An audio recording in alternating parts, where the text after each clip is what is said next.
What is going on, everybody? Welcome to the NBA Deeper Dive presented by Underdog Fantasy. I'm Eric Lindquist, filling in here on the Deeper Dive show here for Josh Engelman. Excited. Smash the like button, subscribe button, notification bell. It goes a long way for us here on the channel and on our little show here. I get to hang out with somebody who's looking forward to me not singing because it's a 13-game slate and I will have zero opportunities, I'm sure. His name's Adam. It's good to see him again. At Show My Money DFS over on the Twitters. How you doing, my dude? Doing pretty well. I feel like it's been a really, really long time since we've done a show together. Thank God. Thank God. I mean, otherwise, here's what happens, is that you make me feel as though I'm not enough. You make me feel as though I should be shamed for being who I am. Yeah. I mean, I think that's just kind of the consensus opinion. It's not a very nice opinion, but like legitimately, why? I mean, I try and be honest with my friends. Okay. Well, you call me a friend, so that's a fuck up, number one. Anyway, smash the like button, subscribe button, notification bell. I'm excited, actually, to be doing a show with my guy here. We have 13 games of the association. We've got 2 games going on NFL Live before lock going tonight, so a doubleheader for that as well. You're going to want to stick around all afternoon, all evening, depending on where you are. Very excited to speculate on a lot of sports here as we're going along, whether you are in a legal or non-legal state. For sports betting, we have Odd Shopper to help you out. Then we have Underdog, we have Prize Picks, we have all the greatness for all of those projections that you know and love here. And again, utilize the link that Mike Lawrence is going to throw into chat there. Mike Lawrence producing our lovely little show here for Underdog Fantasy. Take advantage of all that they have to offer. $100 first match deposit bonus and lots of things we can speculate on over there as well. But before we dive in here, beginning this slate, anything like overarching that's changed for you? Because I get to this a little bit later than you do. You generally are doing the morning show. Did you do that with Spags this morning? Yeah, Spags and I did the strategy show. Okay, so that was at least the fun that you got to have on a show for a day. That's good. This is going to feel more like work. This is going to feel more like work with me. It is what it is. Spags lovely, and I wish I had seen that. But has anything drastically changed for you from earlier in the day? Because we've had some news coming in here and there, but feels like there's just small things here and there that I'm waiting on, but like nothing's broke yet. Yeah, the Gafford news was, I think, all that we've gotten that matters. Yep. To recap for the people, we're waiting on Gafford. We have Edwards, questionable. Embiid, questionable. Brunson, questionable. Suggs, questionable. Ayton, questionable. Brogdon, questionable. Collins, questionable. McDaniels, questionable. Hunter, questionable. Alex Caruso. Basically, like, there are 48,000 different iterations of your lineups that could be showing up here between now and lock. And we're going to be helping you with all of it here, whether it's us on the Deeper Dive or the Live Before Lock crew coming up right afterwards, too. But what's changed for you from this morning till now? Not a lot. I mean, like you said, there's a ton of news we're still waiting on. I think it's a pretty interesting slate in that we actually have pay-up options in really good spots with Jokic, Embiid, and Luka all on the slate. Luka playing without Kyrie. We have value at center already. But then we also don't have like really good other value plays. Like when you look at the most popular guys on the slate right now, we have Isaiah Joe projected to be the second highest owned guy. Seth Curry is 5th. I mean, I think that it has the potential to, if injuries break to where guys start getting ruled out, it has the potential, to just be a really wide open slate. But right now, like value outside of the centers is pretty questionable. I think we can both.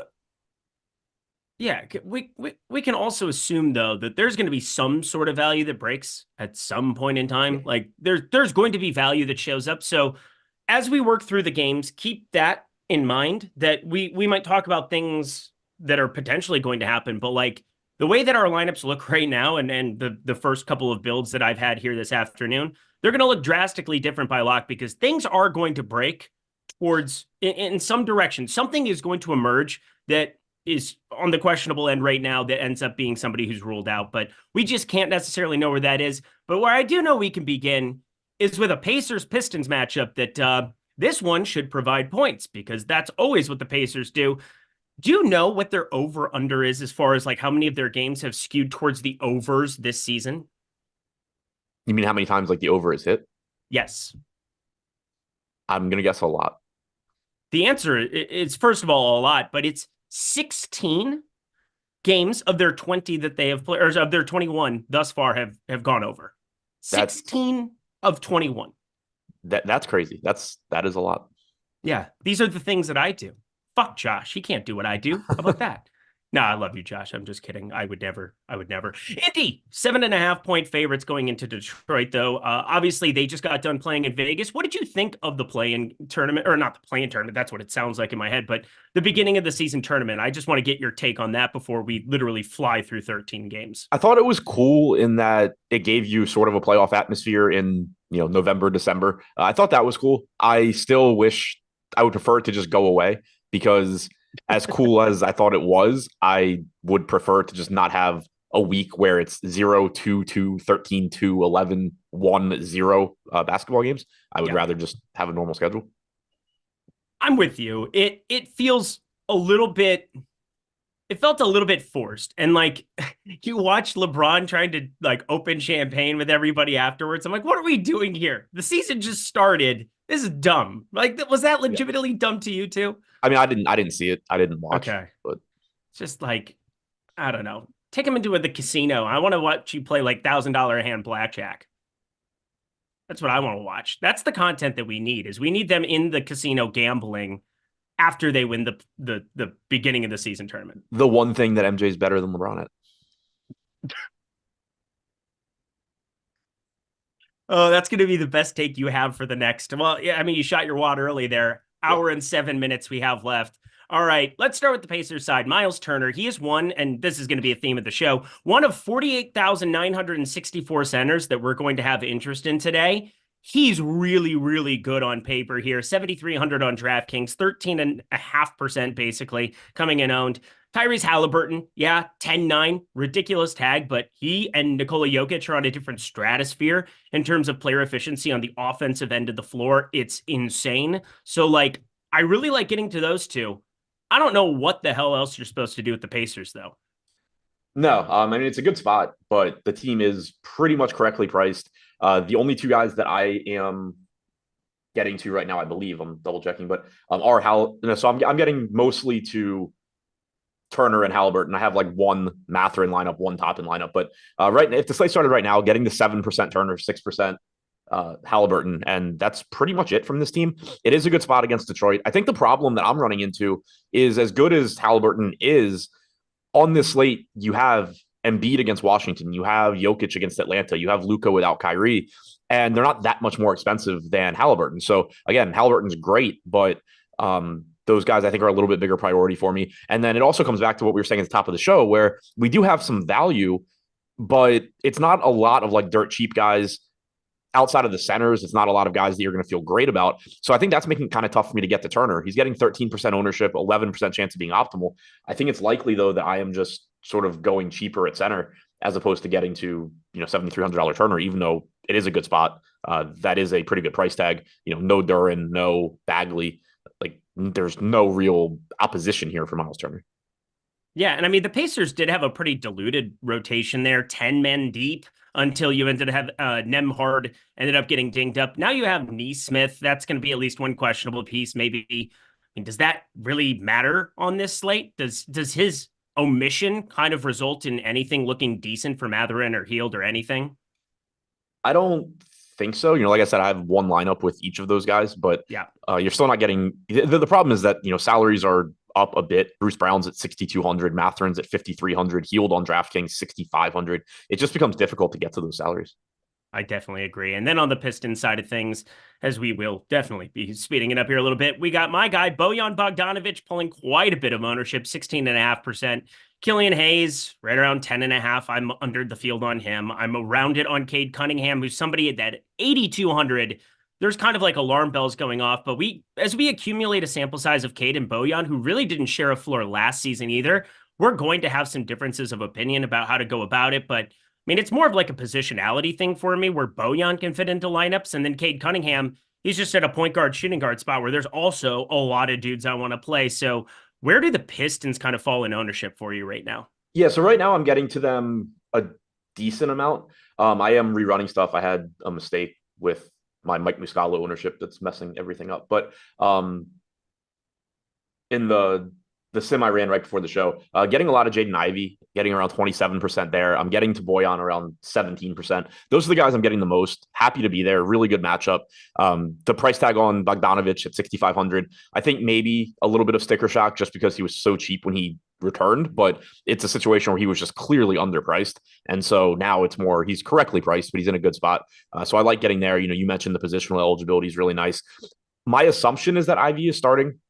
Remains to be seen how they handle this without Bagley. But if Ivy starts at 5,300, he's going to look good. It is a situation right now where we only have him projected for 4% ownership, but we're also projecting his minutes as if he's going to start. So I do think the ownership comes up if he starts. And if he doesn't start, he's still a fine play, but he won't look as good and the optimal percentage will come down. So it's kind of a tricky spot there right now. But I am getting him a lot, getting around 8% on Cunningham, 8% on Hayes, reasonable price tag at 5,500 on Hayes. Cunningham, 8,200. I do think, Spags and I talked about it this morning. I would guess that from this point forward, Cunningham produces at a higher fantasy rate than he did up to this point. I think Bogdanovich being back is really important for this offense. It gives him, gives them spacing. It gives them somebody that can actually knock down shots. So I do think you see a little bit more production from Cunningham going forward. Yeah, Sar Thompson, for as much as we like his rebounding and his defensive presence, knockdown shooter does not go into the vocabulary when we talk about Oscar Thompson, who for the season sitting there with a paltry 6 for 46 from three, 13% from three. Not great, Bob. Not great. I think last I looked, he was in the first percentile in 3-point percentage this year. He sure is. There was somebody on, so it's Scoot Henderson I broke down last night doing my betting coverage. And let me just say, him and Oscar Thompson next to each other, they could be buddies in terms of true shooting and effective field goal percentage. It is hilarious how bad they've been on that end of the floor. Anyway, Scoot, pretty good defender. I think we all knew that was going to be the case, but offensively, you better find anything. For a game with a really high total, you might want to try to find a piece or two, but you're going to lose some of that late swap ability as well. Anything else from Indy Detroit for you? No, just looks like a pretty appealing game to get to. Well, let's get to Cleveland and Orlando, where the highest owned player from the entire festivity, and we're going to have a couple of games like this on this slate, is 4.6% Donovan Mitchell there, 9,500 point guard, shooting guard. I've been playing Paolo Banchero quite a bit, but this might be the first slate where I just don't know how 8,400 getting to him here. He's been a 1.15 fantasy point per minute player, but there are some of these outings where Franz Wagner, he's going to cut into some of that productivity, and Paulo Banchero is just, I really like the game. I just don't know if I can land on 8,400 or pretty much anything in this game. Help me out here.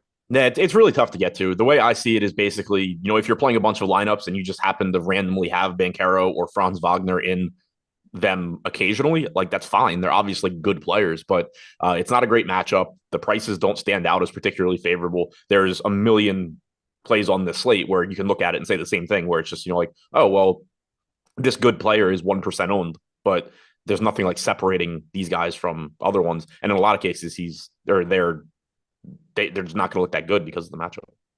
Yeah, Donovan Mitchell, he's a 1.35 fantasy point per minute guy at 9,500. I like that, but like, how many iterations of that do we have today? Right. And he's playing early. And I'm just not going to get there the way I would want to. Orlando, pretty stout defensively compared to what we were expecting coming into the season. They're fourth in adjusted defensive rating. That seems good. So not the best spot to be going up against. And Anthony Blackie isn't out there to score a basketball either. We're just going to throw that out there into the atmosphere. I don't have anything to really talk about from this one whatsoever. How about you? No, it's tough. I mean, even with Mobley being out, it doesn't really open much up. Like, Dean Wade's not a good point per minute guy. Neither is Isaac Okoro. Craig Porter played 22 and a half minutes last game, but he got a lot of extra run because of Darius Garland somehow having like 4 fouls in the first half. So it's not like he's replicating that. It's very tough to get here. Yeah, not ideal. Not ideal. What is ideal is our lineup generator, which again, I fired up here before the show just to have a couple of talking points, and I built out my lineups in my normal process in the Sims. Also, things are going to be drastically changing, but you want to be able to have that on back and hold. We're 2 hours from lock, and to be able to have the power to build out 20, 40 lineups instantly for less than $15 a week, you could go, boom, play the $4 every single day. And these lineups, friends, These lineups come from the Sims tool. It's 10,000 lineups or 10,000 contest Sims that are basically running together to help you get the best lineups. They remove all the fluff and they add just the top ones in terms of expected ROI to the fray. You can go DraftKings, you can go FanDuel, you can save up to 20 or 40 lineups at a time. And then, you can export up to 20 of them and group them together. But I find it to be very easy, very efficient at putting together NBA DFS lineups in a hurry. And also, again, it's still high powered. Just because you can do it quickly doesn't make it any less efficient. So check that out here with plenty of time, 2 hours to be able to dabble with it, see what it can do for you. You can change lineups directly on the screen, see what your exposure is to specific players. And wouldn't you know it, hi, Muscala and Sims. We'll get to some of the cheapies here that exist on this slate, a couple of 3K du jour pieces, but I think that you're really going to enjoy utilizing that. Again, less than $15 for the week. Check it out over here at Stochastic, my friends. The data team just doing an unbelievable job of putting that together, the Sims tool together. And, the Sims tool I know might be out of the price range for a couple of people as of right now, but this for sure, less than $15 to have that kind of power and utility. Can't put a price on that. Well, actually, you can. $14.95 is the exact price. So enjoy that, my friends. Let's go to game number 3 here. We are going to be making plenty of time, but yeah, no time for singing. That's unfortunate for me. Washington, Philadelphia, next on tap. You got an issue right here, an issue for your tissue. Mike Muscala, 3K, 25% ownership, running stuff beforehand. I know that you said you had some kind of an issue going on in your spreadsheet here. I think we're all under the assumption that Mike Muscala can come in and play 22, 24 minutes against Philadelphia. He can stretch the floor, knock down a couple of shots, perhaps. Joel Embiid went through shoot around there. I think defensively, Mike Muscala isn't going to add anything, but when you're a 12-point dog, you try to up the variance, you put some shooting on the floor, and he's definitely going to give you more of that. And Daniel Gafford being out, I think, opens up some opportunity to get to a 3K Mike Muscala. The question is how much at a center position that is oh so valuable. Adam, what are you planning to do with currently one of the chalkiest plays on the slate in Mike Muscala? If the slate started right now, he's in every lineup that I have. Oh my God. Which I don't love, but it just goes back to what we were saying earlier. There are value centers on the slate, but a lot of them are still in that like 4,500 to 5K range. Getting a 3K flat Muscala, assuming he starts. He's played one game this year without Gafford. He played 22 minutes against the Hawks. We did not get a real closing lineup in that game. It was Denny Avdia, Koulibaly, Johnny Davis, Ryan Rollins, and Anthony Gill to close that one out. But so we don't know if Muscala would have closed the game or not. But even at 22 minutes, he's going to look okay at 3K. If he gets more minutes, obviously that's great. 0.77 DraftKings points per minute for the year. The scary thing is that there are a lot of good centers on this slate. And so if you do get like an 18 fantasy point game from Muscala, there's a decent chance that, like you're min cashing, but you're not winning tournaments because there's centers that just smash and that you need. But right now, it's just opening the door to get to a lot of other stuff that I like. And so at 25% ownership, like I said, I'm getting him everywhere. We have him with a 32% chance of being optimal at 25% owned. So he is showing up a lot for me. He's the only guy from this team I'm getting a lot of. I have 9% Kuzma right now, 6% Gallo, small amounts of Tyus Jones, Kispert, Jordan Poole. But to me, Muscala is pretty clearly the priority. Yeah, Muscala for sure. It's hard to get away from in some capacity. I have him as my second highest owned player if the slate started right now, next to another center that makes me feel absolutely terrible. That's for sure. But Mike Muscala, he is undoubtedly, if he starts, going to be somebody that you want to have some allocation to out of 150 or however many lineups. I know Adam's been smashing with the 50 lineups here, had a couple of nice binks. I think you had the 100K bink with 50 lineups in that specific iteration. Lots of ways to play DFS, my friends. Lots of ways to make money. And yeah, Mike Muscala, I think, is going to be a path to get to other things. And then if he walks into 24 minutes, knocks down a couple of threes, you're sitting awfully pretty, even at a center position where we're going to have Nick Richards, we're going to have Jericho Sims to talk about as well, depending on what site you're playing at. But looking forward to those discussions. As for the rest of the team here from Washington, I don't know what I want to get to here yet. They can go pretty deep. And as you work into that lineup from the game that you had spoken about, you have Kispert, Blah, Koulibaly, Danilo Gallinari. They can go to Shamet. There's so many other guys that just make some of these studs unappealing to me on a day-to-day basis. If you walked into some shares of Kuzma, I don't completely hate it. Jordan Poole, probably the most disappointing fantasy asset relative to my expectations for them coming in. There's no doubt he's terrible, but I thought he would at least put up some fantasy points in his life, and well, that hasn't been the case. Anything else from Washington for you? No, that covers it. Same Good page. talk. Glad we had it. Let's go to Philly, where Joel Embiid news seems important. It does. He did go through shoot around, so I think he's assume, playing. yeah. And That's kind of it. Him and Tyrese Maxey, and then move on with your life. yeah, and so right now I'm only getting the 6% Embiid, which I hate. Like I really, really, really would like to be getting more Embiid here. Washington, second fastest team in the league, fourth from the bottom in adjusted defensive rating. Daniel Gafford not out there. There is just nothing. Not that Gafford is going to slow Embiid down either, but there is just no resistance here for Embiid. But it just goes back to the amount of value we have at the center position right now. It is one of the trade-offs of how much Muscala I'm getting, and it is if we do get some news on these other questionable players by 7 o'clock, I think you do start to see more Embiid in your lineups because if I could start playing some cheap small forwards, that would be really nice instead of playing cheap centers and kind of punting the position. But right now, I'm just having trouble paying up at center. I'm getting Luka as my primary pay up guy because he's not a center, and that's where the value is right now. So I would absolutely love to be getting to more Embiid. I wish I were getting to more Embiid, but I also understand why it's happening. 12% ownership right now, only a 7% chance of being optimal, but absolutely phenomenal spot for him. Yeah, phenomenal spot. You got Jokic going against Atlanta as well. I think for me, that's kind of the major issue is there's still a 0.08 fantasy point per minute difference between the two. It's kind of similar in terms of matchup and makeup here. I think Embiid obviously a little bit better. You do have a true center and somebody who can play some actual defense there in Capella for Atlanta. But like, again, it's Nikola Jokic. I think his fantasy rate stays about the same here. If we go up a little bit here for Joel Embiid, I know our data team went to about 1.93 fantasy points per minute here in this spot, playing a minute fewer than Jokic, but I still feel like if I'm going to be spending up at center, I'm going to land on Joker just about every time. I do right now have twice as much Jokic as Embiid, but I have more Luka than either of them. Yeah, that's the push and pull, I think, of this slate is like the Jokic Embiid question, but then also just the three of them sitting up there where they're the three players on this slate I have projected north of 60 fantasy points, and it's like 65, 67, 69, like legitimately ridiculous stuff. Yeah, and we have Embiid slightly more popular than Jokic right now, which might be part of the reason that I'm getting more Jokic. Yeah, not that the $200, maybe the $200 matters to a certain extent if you're flatting out, it depends. It depends here. I'm with you though. I think Jokic, I'm just going to be getting to more of than Embiid, no matter what happens. So it is what it is. But I'm assuming that he's in. Tyrese Maxey, so hard. What a luxury item he would be on a slate like this, but it's a great matchup for him as well. Got to bump up his fantasy point per minute rating. He's been 1.22. How are we feeling about any Maxey relative to other 9K spend ups?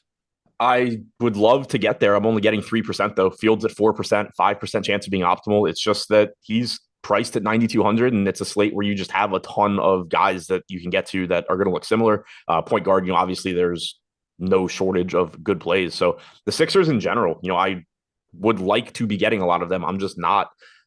Prices are up a bit across the board. It's a great matchup, so I'll take whatever I can get. But right now it's like 6% Embiid, 3% Maxey, a very small amount of Batum and Oubre. Let's continue on then here because again, time is of the essence. Miami, Charlotte, good spot for Miami, bad spot for Charlotte here at home. Miami only 4-point favorites, which is a little bit surprising when you just stare at it and you look at both rosters, but everybody's out, it would seem like, from the Miami side to a certain extent. I mean, you still have Hero out, Bam Adebayo out. You have, your one guy there in Jimmy Butler who will be active there, 8,900. I don't know how I land on him, even with the positionality there today, but there is one guy that we have to just start with in this game, and that's Nick Richards. Where's he falling at relative to the other centers for you on this slate? Yeah, I'm getting to a lot of Richards right now. He's my third highest owned guy if the slate started right now at 41%. So again, this is why I'm having difficulty getting to Embiid and also sort of getting to Jokic, just because Richards is a good point per minute guy. It's not the best matchup, but no Bam, still a good point per minute guy, and played about 27 and a half minutes last start, despite not closing the game. They closed with PJ Washington, but you still got the minutes for Richards. So at this price tag, he's just still showing up in a lot of lineups for me. What do you think about on the Miami side? What happened to Kevin Love with these minutes? Because he goes from playing high teens minutes to playing 28 against Cleveland. I don't know what to make of it. He's up to $5,200 here, but it's going up against Charlotte. And it's never been a question of if he's a good fantasy point per minute guy. He's nearly 1.2 on the season.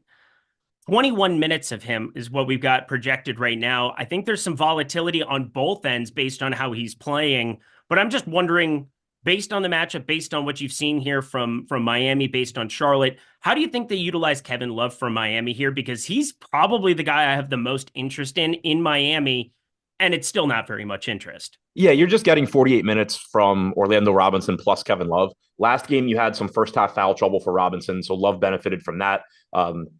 He also played well, and so we saw him close. He played the final 16 and a half minutes of the game. So I think the big takeaway for me is that it's cool that we saw Kevin Love play 28 minutes. Like, it's nice to know he can do that. I still don't think that's the most likely outcome. And like you said, I think we have him at 21 minutes.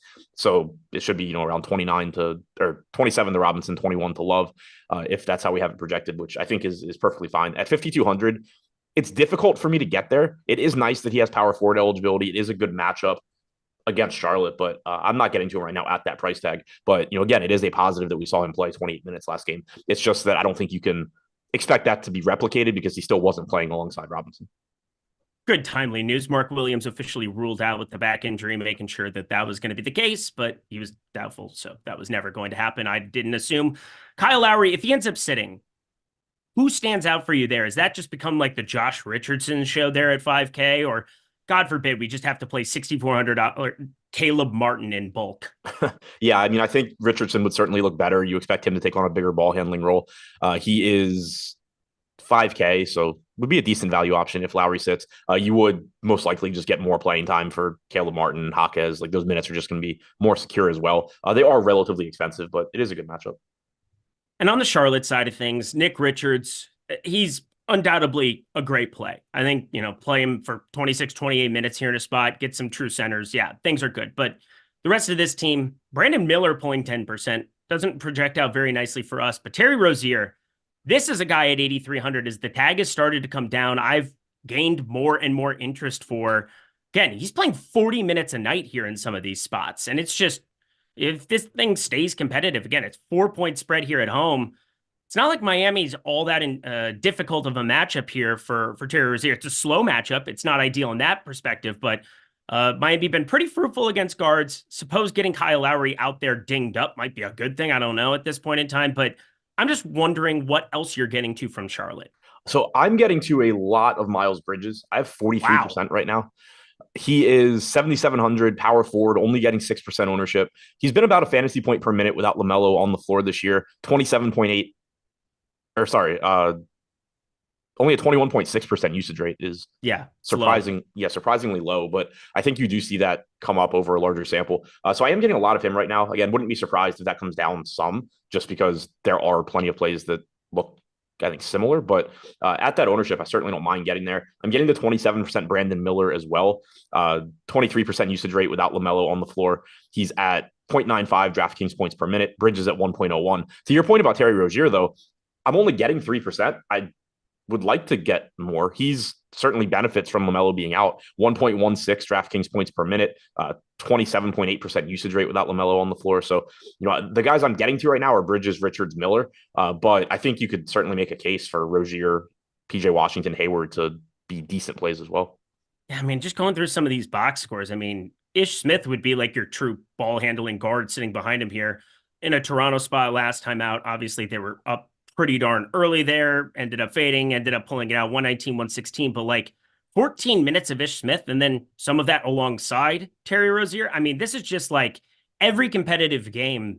They're just not going to dig into Bryce McGowan's in some of these spots. He played 7 minutes last time. I don't think there was any injury. Yeah, this is just like they are playing massive minutes to some of these dudes, and it feels like Terry Rozier the most massive of everybody. Yep, agreed. Yeah.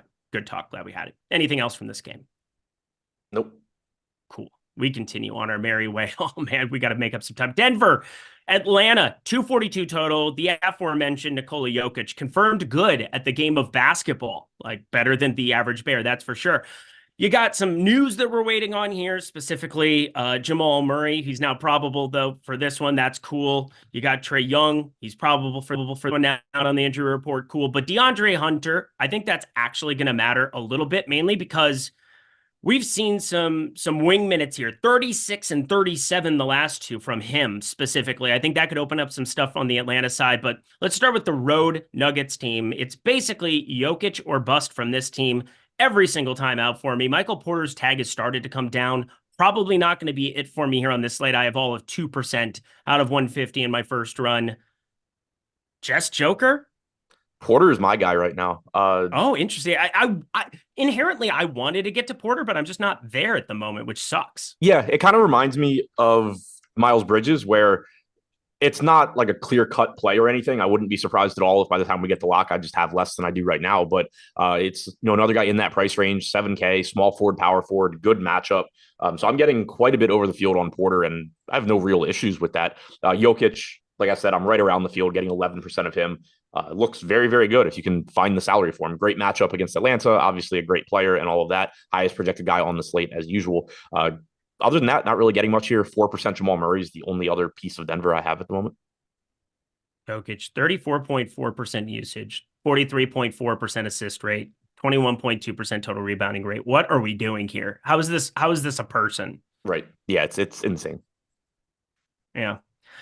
On a different slate, I would kill some time and just goo gaga over him, but we don't have time for that shit, fortunately for you. No singing. Again, I will remind you multiple times throughout this program, I promise not to sing until the very, very end if we make this in time and I land and stick the landing. Clint Capella pulling like nominal ownership. Nothing from Atlanta looking all that intriguing to me, besides if you take DeAndre Hunter off the floor, in which case, who benefits and should we get to them? Yeah, I mean, if Hunter is out, I would expect that Bey and Bogdanovich are just going to play more minutes and look better. Bogdanovich is up to 6,800 though. Bey is up to 6,300. So I think with or without DeAndre Hunter, it's going to be tough to get to those guys just because you're talking purely about minutes. You're not talking about a big uptick in usage. You have Trae Young, you have DeJounte Murray. So it's not like the production is likely to be great for either of those guys. So I don't think from a DFS standpoint, it makes a huge difference. I'm not really getting to this team. The only guy I have at all right now is like 1% Trae Young at 10,100, but just a tough team to get to because prices came up as a result of Young being out last game. Well, then let's jump to Toronto and New York here, and then we'll talk a little underdog at the halfway point of the show. Smash the like button. A lot of people, Adam, are saying Eric and Adam. Oh, hell yeah. Awesome. This is so fun. Are you one of them? I am not one of them. Toronto taking on the Knicks in Madison Square Garden. We've got Toronto 4-point dogs, the Knicks 220.5 total. They play at a very slow pace, a lethargic 96.5 possessions per 48 minutes. I'm prepared to talk about it, but now I'm broken inside. So how about you just talk about the road team? We'll start with Toronto. Anything whatsoever. Is Scotty Barnes just going to put up random triple doubles and piss us off from night to night? Yeah, I mean, obviously the ceiling is there for him. The only guy I'm getting to right now, and it's another one that surprises me, is I am getting to a lot of Anunoby. $5,900 on DraftKings, getting 7% ownership. I have about, or 8% ownership. I have about 21%. So a bit over the field there. Matchup sucks. The Knicks are slow. They're good defensively, but it is just a very reasonable price tag for the minutes that Anunoby plays. So don't mind getting to that one. But other than that, I'm not really getting here. I have like 4% Schroeder. Tough team overall to get to. So it's OG and a Yesby for you. Yes. Cheered myself up because you're not going to do it for me. The Knicks, here we go. The Knicks, friends. You got Isaiah Hartenstein. He falls into that center bucket. However, this is just something that I do on my end because it's just always so intriguing. Do you know how many times he's scored in double figures this season? Like actual points? Actual points. 5. 3. Isn't that wild? On a double-double bonus slate for DraftKings, he's not at the floor. He's 4,600. He's put up some big outings the last two. His points prop is 6.5 across the industry tonight. What in the world? For a starting center, somebody I'm projecting for quite a few minutes. He's nearly a fantasy point per minute guy, 0.95 here on the season. Put him in for 26 to 28 minutes. There's some volatility there for sure. But, I mean, good Lord. Isaiah Hartenstein, very popular, yet another center to get to, and he's put up double digits and had a double-double. I don't know if he had double-doubles in those three. I just know he scored in double digits only 3 times this whole year. Yeah, he's one of the centers that I'm actually not getting to right now. Like I said, I'm playing a ton of Muscala at the moment. I'm playing a lot of Nick Richards. So I'm getting to those guys ahead of Hartenstein. He's projected for about 24%, 25% ownership, 14% chance of being optimal, 0.95 DraftKings points per minute for the season. It is interesting, though, 7 starts for him without Robinson since the start of last season, averaging 24.9 minutes per game, only 0.79 DraftKings points per minute, 5.7 points per game, 7.6 rebounds per game. I think it's a mistake to look at those numbers in a 7-game sample and, just conclude that he's going to take a huge hit in terms of production. But it does make sense. The more minutes that you're playing with Jalen Brunson, that you're playing with Julius Randle, and you're not playing against team second units, your production is going to come down. So I think he's a perfectly fine play. But again, I'm just not getting to him whereas I am getting to Muscala and Richards right now. Yeah, I mean, the 13.4% usage rate has room to come down, and that terrifies me. Right. Yeah, I mean, it's just, I think that's kind of, I was trying to explain what the data is already doing for me. I'm just not getting to Hartenstein the way other people are. And just part of it is just intertwining like the points prop and putting that on the sheet and being like, wow, okay, you're not achieving the double-double bonus, and that's factored into the projection, and everything's just difficult. Like, he's just a difficult guy to get to. And somebody, Jake DeWitt, says, Eric, this is Hartenstein. The problem with Hartenstein is he sucks. I don't even think he sucks. It's just that he doesn't score in like he doesn't even get like the putbacks you would be wanting to get from centers. He doesn't have any of those like easy buckets, those easy double-double opportunities when a starting center or when a reserve center starts or falls into a starting role and plays 28 minutes a night. Like, there's still not that certainty there. Yeah, and we don't know that he's starting either. I mean, it could be Jericho Sims, who has started 16 games without Robinson. Then I will just jam. Oh, God. Yeah, I mean, right now I have more Sims than Hartenstein, which isn't saying a lot. I have 6% Sims, 3% Hartenstein. But if he does start, he has power forward eligibility, which is nice. He has only produced 0.61 DraftKings points per minute in those 16 starts, 24.7 minutes per game. He's played 7 games off the bench without Robinson since the start of last year. He's averaged 19 minutes per game and a fantasy point per minute in those games. So you've kind of seen the same thing where you expect you expect better per minute production from whichever one of these guys is coming off the bench, but the playing time is going to project higher if they start. Tough spot for Randle, but like I feel like I'm always getting to Randle on these kind of slates. I don't know why. 8,600. I have 22%. And I'm almost exactly double the field, and I am just fine with that for a 1.25 fantasy point per minute guy playing at home. And yeah, it's a tough spot against Toronto, but I mean, kind of getting back to old Julius Randle, maybe not the 40 minutes a night Julius Randle, which were, good for the regular season, bad for the postseason for the Knicks, but gotta like Julius Randle a little bit here on this slate. Do you? And anything else for the Knicks? Yeah, I'm around half the field on Randle right now, getting about 5%. 8,600 is a perfectly fine price tag, not a great matchup. I'm getting to a lot of Porter. I'm getting to a lot of Bridges, like I said, at cheaper prices. But Randle looks perfectly fine. RJ Barrett at 5,800, pulling 11% ownership. I actually have 20% of him. He's the guy I'm getting the most of from the Knicks. I think it's just that price tag being really useful again. All right. Well, guys, smash the like button. Again, you like Adam and myself on a show? Screw what Adam thinks. Nobody cares what Adam... Well, I care what Adam thinks, and I think all of you do. That's we're getting his analysis. But we don't care about his feelings. That's what it is. You work, Adam. That's what you have to do. And he has to work with me. So smash the like button so that everybody can see how much you enjoy this tandem, right? Yeah. Anyway, Underdog's great, guys. You want to sign up over at Underdog because, especially if you're in some of these non-legal betting states, if you are in some legal states, because great states like New York, where I just was, you can fire up everything over there. Prize Picks, the Underdogs, everything there. But Underdog specifically, not only are they kings of the best ball street, but the pick'em streets, they have more options than anywhere for NBA. They also have intertwined live projections, which I love watching update. I feel as though that's like a really fun watch along for specific props that, I'm tailing myself or that I'm playing myself. And I want you guys to start putting that into your process too. I know that Josh talks all the time about how he's able to update things in real time to see how some of his lineups are doing quickly, efficiently. Think Underdog. There are some opportunities to make some money with some of those live projections if you're noticing rotations, if you're noticing some of those specific things as you're watching games. So I think it's a better watch along site to be playing at than the likes of a Prize Picks for sure. But I love both sites. I think Underdog specifically, they do an amazing job in best ball, but this pick'em street stuff that they have going right now is incredible. Look how many NBA props available on this 13 gamer. It is an endless list. If there is something that you have your eye on, you can take advantage of it over at Underdog. Get $100 first match deposit bonus, signing up at the link below. Make sure that you're getting involved with some of these projections that we have here. We have the Pick'em Pro over at Stochastic. We also have Odd Shopper with the Fantasy Optimizer. We have tools and content to help you make money at sites like Underdog. So sign up, get that $100 first match deposit bonus, increase your bankroll, and get to winning over there. You're combining 2, 3, 4, 5 players in terms of their projection. You're going more or less just like you are at other pick'em sites. But friends,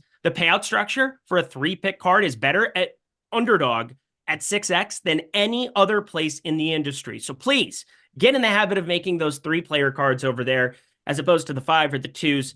On Prize Picks, it's kind of different. You're going to 5 and 6 quite a bit, or just the 2 in conjunction, which pays out the same at either one of these. But Underdog, been playing there a lot, been doing a lot of content for them. I think you'll really, really enjoy the streets over there. So go check it out at the link that Mike Lawrence threw into chat here just now. Let's head to Chicago and Milwaukee. Oh, man.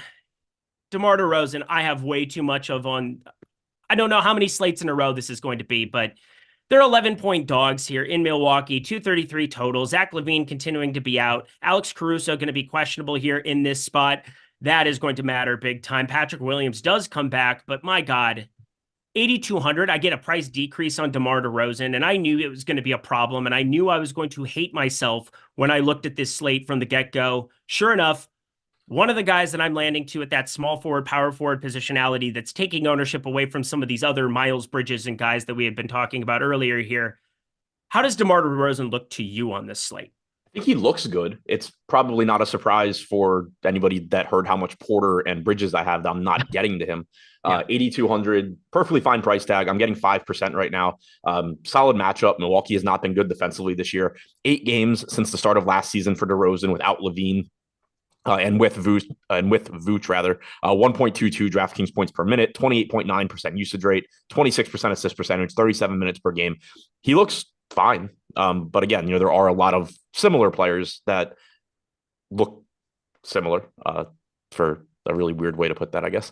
And are a little bit less expensive, but yeah, I think he's a good play. I'm just pretty much not talking so good. Yeah, exactly. There you go. The whole everyone hates Eric bit is a bit, but man, I'm starting to believe it. Everyone. Sorry, Eric. Does Adam really dislike Eric, or is it a bit? Is it a bit, Adam?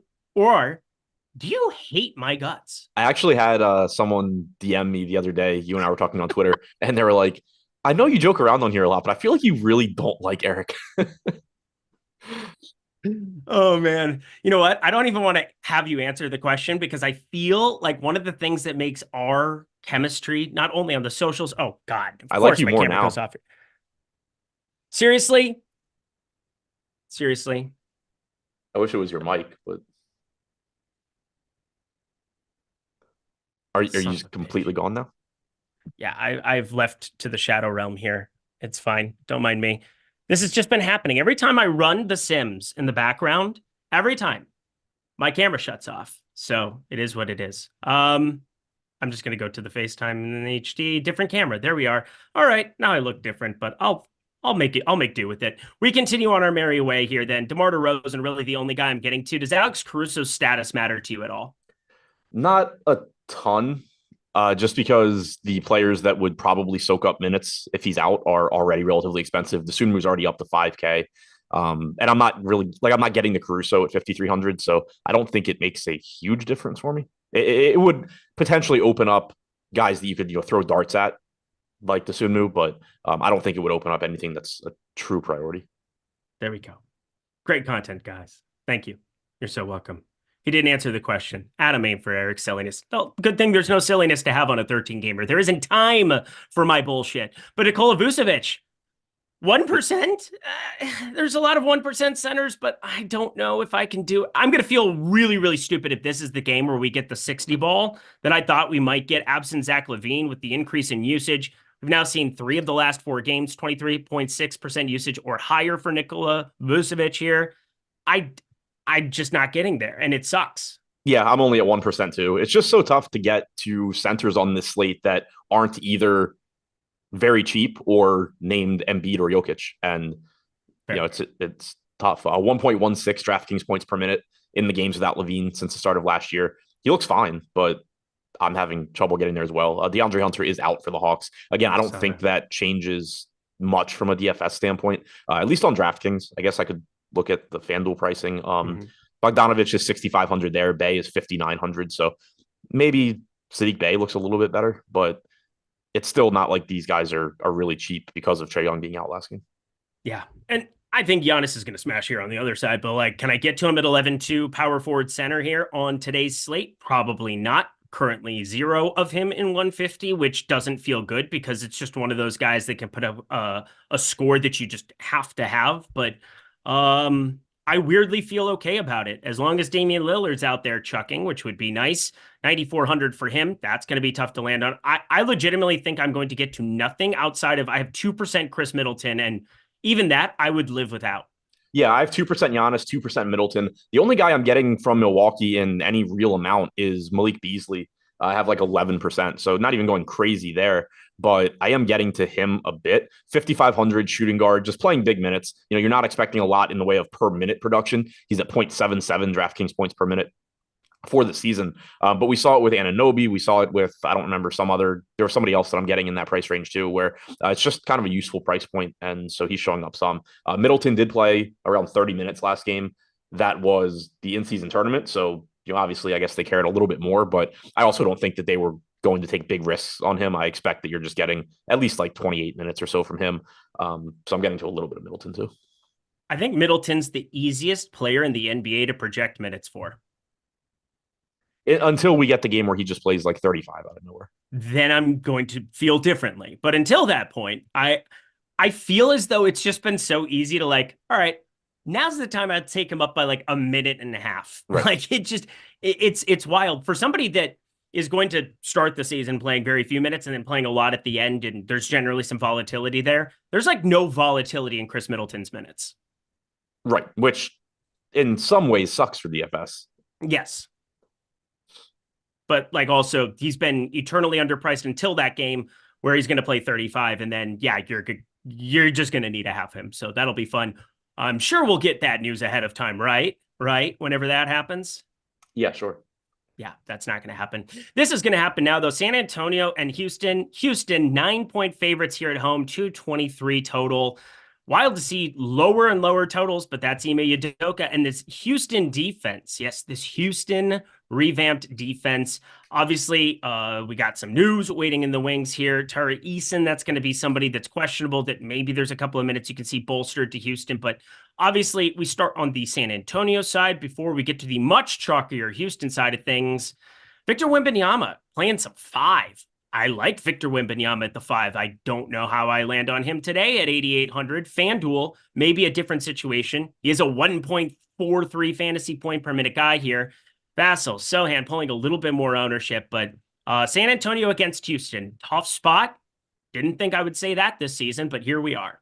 Yeah, tough spot. I really, really wish I was getting to Wemby. I only have about 1% right now. But we don't know the starting lineup. We don't know if they're going to go with the same one that they did last game. But he's played 176 minutes without either one of Zach Collins or Charles Bassey on the floor this year. He's at 1.72 DraftKings points per minute. Usage rate is just north of 31%. Rebounding percentage comes in at 20.3% in those minutes. He's been a great fantasy player regardless of what position he's playing this year, but absolute monster as a center. You can play him at power forward.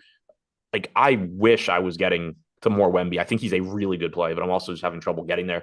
The only guy I'm really getting in any real amount from this team is Devin Vassell, 10% of him. He moved back into the starting lineup the other day. I assume he's going to stay there. The lineup is pretty volatile, but I assume he's just in it.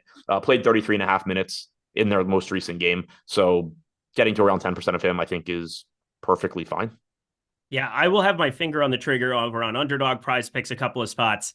10.5 rebounds. There's some 11 rebounds there for Victor Wembanyama. If Zach Collins starts there in this matchup specifically, if they end up going 4-5 that direction instead of Wemby at the 5, I'm going to short his rebound prop, and I think you should too. I think that's something you kind of want to be reacting to right when it happens, because that kind of news ends up being slower as opposed to when guys get ruled out on books, like, or, at Underdog, at Prize Picks.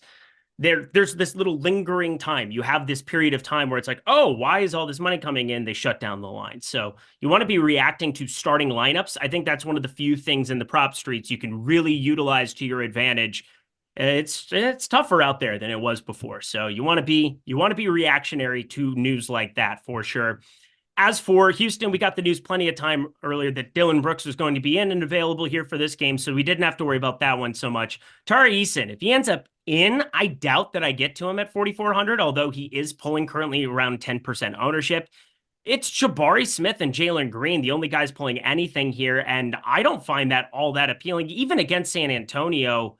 Are you landing on anything here from Houston? Yeah, and it's not the same stuff the field is, which I'm pretty happy about. Jalen Green, Jabari Smith, both pulling double-digit ownership. I think that they're perfectly fine plays. It's a good matchup, fast team, not a good defensive team. Price tags are very reasonable on those two. 6,700 for Green on DraftKings, 6,200 for Smith. But we do have them both going a bit over-owned, and I think that there's just a lot of different ways that you can build lineups on a slate like this where you're just not playing the most popular guys in that price range. So I think that's another reason why, I'm getting Anunoby, I'm getting Beasley, I'm just getting, shooting guards in at a little bit cheaper price point that just are lower owned than Green. Similarly, I'm getting power forwards that are a little bit more expensive than Smith, but also much lower owned. The guys I'm getting to here, though, I'm getting 23% Şengün, which I'm happy about at 8,900. He's kind of the exception for me at center today, where he's not super cheap and he's not Embiid or Jokic, but I am still getting there. He's been a 1.3 to 1.4 DraftKings point per minute guy this year. I'm getting to 16% Fred VanVleet at 8,300, only getting 6% ownership. So I'm getting to those two, getting 7% Jalen Green, 7% Brooks, only 1% of Jabari Smith and Eason right now. Again, I think Jabari Smith is a good play, but does look like he's going a bit over-owned. I think it is wild whenever you look at Houston and you see the disparity between Fred VanVleet and Şengün's usage. It blows my mind every time I look at it, because in the back of my mind, I'm like, oh, Fred VanVleet, this is his team. And no. Şengün, 28% usage to Fred VanVleet's 19.3% on this season. Yeah, VanVleet is pretty much just a minutes play at this point. Unbelievable stuff. Yeah, like 33.5% assist rate still. Right, 1.02 DraftKings points per minute. It's not like he's bad from a fantasy standpoint. Yeah. But Şengün just does everything. 1.32 DraftKings points per minute, 28% usage rate, like you said. 28% assist percentage is second highest on the team behind VanVleet. Rebounding obviously is there, 15.4%. So Şengün looks very, very good. Yeah, if you want to pay me, how much did they pay Fred VanVleet in the offseason? He's 29. Yeah, if you want to pay me $35 million to just sit around and like mentor some young kids, I'd do it. There's Jalen Green, Şengün. I think I could get behind that. VanVleet's only 29. He's only 29 years old. Wow. 3 years, 128 million. So yeah, he's getting more than 40 million a year to sit in a corner and allow Şengün and Jalen Green to chuck. That's fun. That's fun. Anything else from this game for you? Nope. Continuing on our merry way, Utah minus 12.5 going up against OKC here, 234.5 total in this one as it currently sits. Yeah, where did it even go? It just disappeared from my sheet. That's okay. Utah, we obviously know that they're the walking wounded right now with Walker Kessler continuing to be out. John Collins ends up getting downgraded to questionable, which is gigantic for this slate, I believe. You have Lauri Markkanen continuing to be out. He really, really, really matters. I mean, this could be a team that we end up getting to an uncomfortable amount, especially because they've had some prices start to come down across, where Omer Yurtseven, I mean, this guy pulling 15.1% ownership. I mean, there's some volatility there, but if John Collins ends up being out, him and Kelly Olynyk look so damn good to me today. Yeah, I'm not getting to them much right now. Yurtseven's the only guy on this team pulling ownership at the moment at 15%. I'm getting about 5. So another center that I'm under the field on. I expect if Collins is in, I expect that you're getting a split between Yurtseven and Olynyk. If Collins is out, then I think there's a chance that you're going to get some Olynyk alongside Yurtseven, and that could really make them both look more interesting, like you were saying. Olynyk, though, is also only center eligible on DraftKings, so relatively difficult to get to him, but certainly the potential if Collins sits to have another center in that price range that opens up. But with the way things look right now, with Collins projected in, I'm not getting to much here. I have 7% Fontecchio at 5,100. 3% owned. That could just very easily go away by lock. It's kind of just a random piece, but I'm not getting too much of this team at the moment. All right. And then I'm assuming Casson Wallace steps into the starting lineup here, but with Lou Dort out, Josh Giddey, SGA, Casson Wallace, Jalen Williams, Chet Holmgren, but it is the guy coming off the bench, Isaiah Hey Joe. Where are you going with that gun in your hand? Isaiah Joe pulling 30% ownership. He is your 4K punt du jour right now that's not at the center position. I cannot tell you how uncomfortable this play is to me on this slate, because we've seen in years past that he can go out and knock down a shot or two, but I currently have 0% of him. I have 18, so I'm like 60% of the field. I think he's fine. Like, he's shooting guard, small forward, 4K. He's just going to fit really, really nicely into lineups. But to your point, this rotation can go a million different directions. Yep. A lot of it is probably just going to depend on how the game's going, who's playing well, whether or not he's knocking down his shots. So on the one hand, it's nice when you get somebody like that, because if he's producing fantasy points, he's likely to play more minutes. But when they're popular, it's also kind of nice to just not be getting to those guys, because if he's not knocking down his shots, he's just going to lose minutes too. So like I said, I'm getting to him. It is a useful piece. I'm just not getting quite as much as the field. We have him with a 10.5% chance of being optimal at 29% ownership. I'm getting to a lot of Josh Giddey here. 5,800 point guard, shooting guard, 14% owned. I'm getting the 35%. Dort being out maybe opens up some more minutes. Giddey's playing time has been down in general, hasn't been closing games. You are losing a piece of the closing lineup. Now, I'm not saying that has to become Giddey. It could very easily end up being Wallace, Joe, Wiggins, Kenrich Williams. Like, there's a million ways this can go. But the salary on Giddey has come down, and I'm just getting to a lot of him. I'm getting to 13% Jalen Williams. He's 11% owned. So those are the three that I'm really getting. I have 1% a piece of SGA and Holmgren. They're both great play. They're both good plays. They're good players, but just having trouble getting to either of them at their respective positions and salaries. Yeah, and this game can get really, really wonky really, really quickly, and it doesn't matter. But there's just a lot of iterations of how it works out. I think the Isaiah Joe thing, it just always makes me think of Terrence Ross, how I've treated Terrence Ross for like the 8 years I've played NBA DFS, where it's like, all right, I will play him low owned. I will not play him at 30% chalk, but it's not saying that I know when Isaiah Joe's going to go ballistic and when he's not. He is one of the best shooters in the NBA. He has a 65.6% true shooting percentage. He's got a 61.9% effective field goal percentage. He's shooting 44.2% from three this season, 93rd percentile in the NBA, but he's pulling 30% ownership. So just to kind of speak to the point that I had made that you then kind of just backed up a little bit there.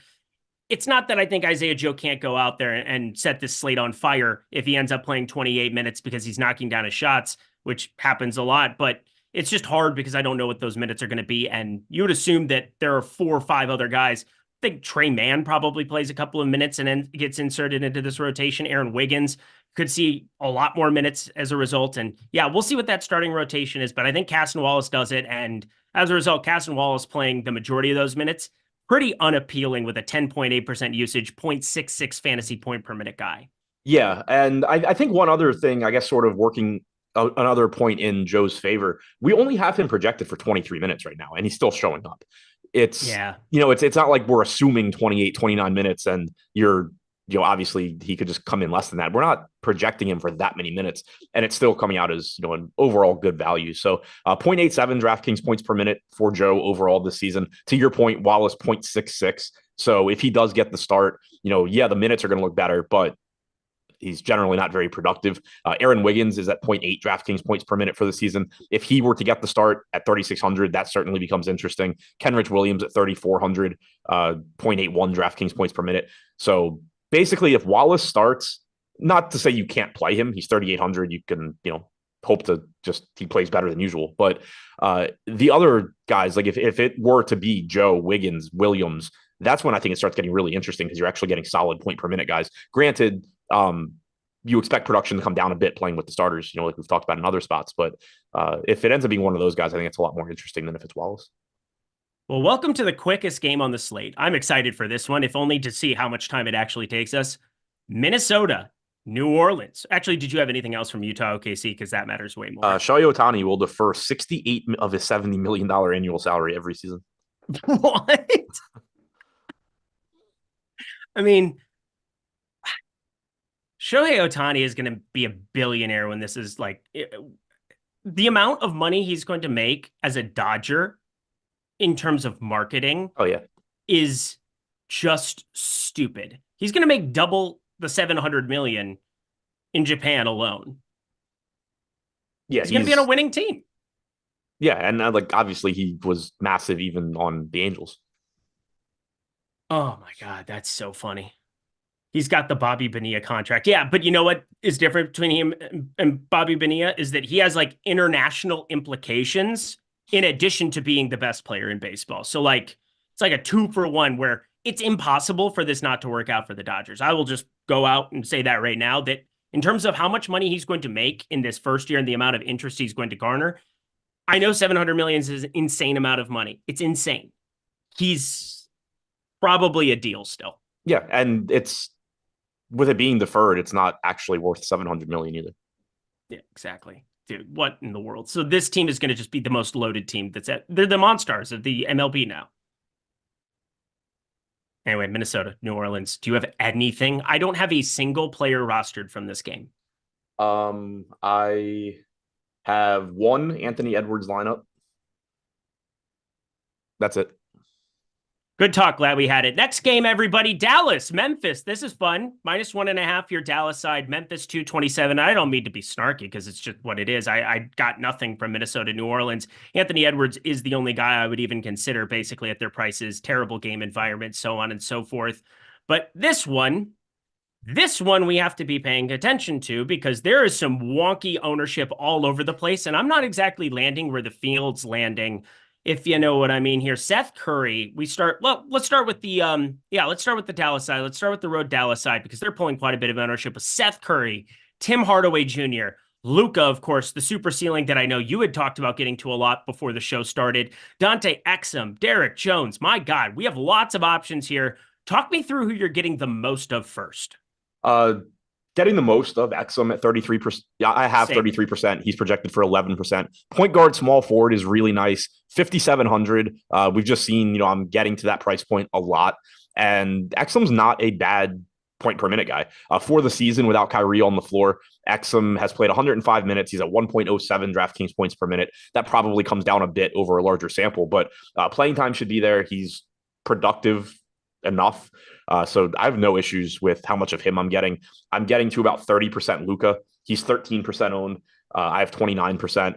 It's just easier for me to get to him than it is to get to Embiid and Jokic because of how much value there is at the center position. So I'm perfectly fine just paying up for a lot of Luka at guard. 1.66 DraftKings points per minute in 374 minutes without Kyrie on the floor. Has a 36.5% usage percentage in those minutes. Has a 48.6% assist percentage. Just absolutely fantastic play here. Getting to 21% Curry, which I'm not thrilled with, but he's 4,100. He's getting 20% ownership, so I'm right around the field. 13% Tim Hardaway, who's 13% owned, so I'm right around the field on him as well. Shooting guard, small forward, 5,400. Played 36.5 minutes off the bench last game. I assume Curry starts here and Hardaway comes off the bench, but Hardaway still should play plenty of minutes, so I have no issue getting there. And then I'm also getting about 4% Derek Jones Jr. But the guys that I'm really over the field on here are Exum and Luka. I'm way over on Exum. I'm glad that we're on the same page there because I think it bores out a different role for him here in this spot. And obviously the positionality, weird to see 5,700 next to Dante Exum. And I'm interested in playing him 3x the field. That's not something that I expected. Well. If you told me at the beginning of the season that I was just willingly playing 33%, $5,700 Dante Exum in a game that Luka was in, I'd be really confused. Yeah. Or you had an error in your spreadsheet. Right. Yeah. Those are only two options. Right. Yeah. Similar to the time in baseball that I accidentally had Ohtani's projection for some random 9 hitter. just jammed him in. Was like, why do I have so much of this guy? Well, that makes sense. I bet it went well. I think he homered. Yeah, that's something he does quite frequently. No, You'll the enjoy. the 9-hitter, not Ohtani. I don't think people understand how much better like Angel Stadium has improved a lot when they lowered the wall for homers out to right field there. Dodger Stadium is sneaky friendly to homers, like sneaky friendly down the right field line. Ohtani is going to go ballistic. It's going to be very enjoyable. It's going to be valuable real estate out there in right field. That'll be fun. Anyway, Desmond Bane, he can put up a random 75 spot any given time. He can also put up 22 in 37 minutes like he did last time out. Feast or famine, Desmond Bane, which side do you land on? 15% of that? Lovely individual. Yeah, I have 23, so a little bit over the field. Nice matchup for him. Really good player. Price tags come down. He had gotten up to 92 or 9,300, but pretty quickly came back to 87. Shooting guard, small forward, 15% owned. So I'm a little over the field there. I'm about 2x the field on Jaren Jackson at 7,800. So this is another power forward that I'm getting to in this like $7,000 to $8,000 range that the field isn't really getting to. Have 11% of him, but those are the only two guys I really have. I have a random, David Roddy lineup and Derrick Rose lineup, but Bane and Jackson, and clearly I'm fine with that. They're both very good. Oh, it's a reckoning. Bang. 23%. I didn't say that I wouldn't do stupid sounds, or I'm just not going to sing. I promise you. 2 games to go. Guys, I've smashed timing out this show. I will say this is a professional at work. 8 minutes left. Smash the like button for my time management skills and my somehow desire to not piss off Adam more than I already have by existing. Okay. Yeah. Good talk. Glad that we had it, everybody.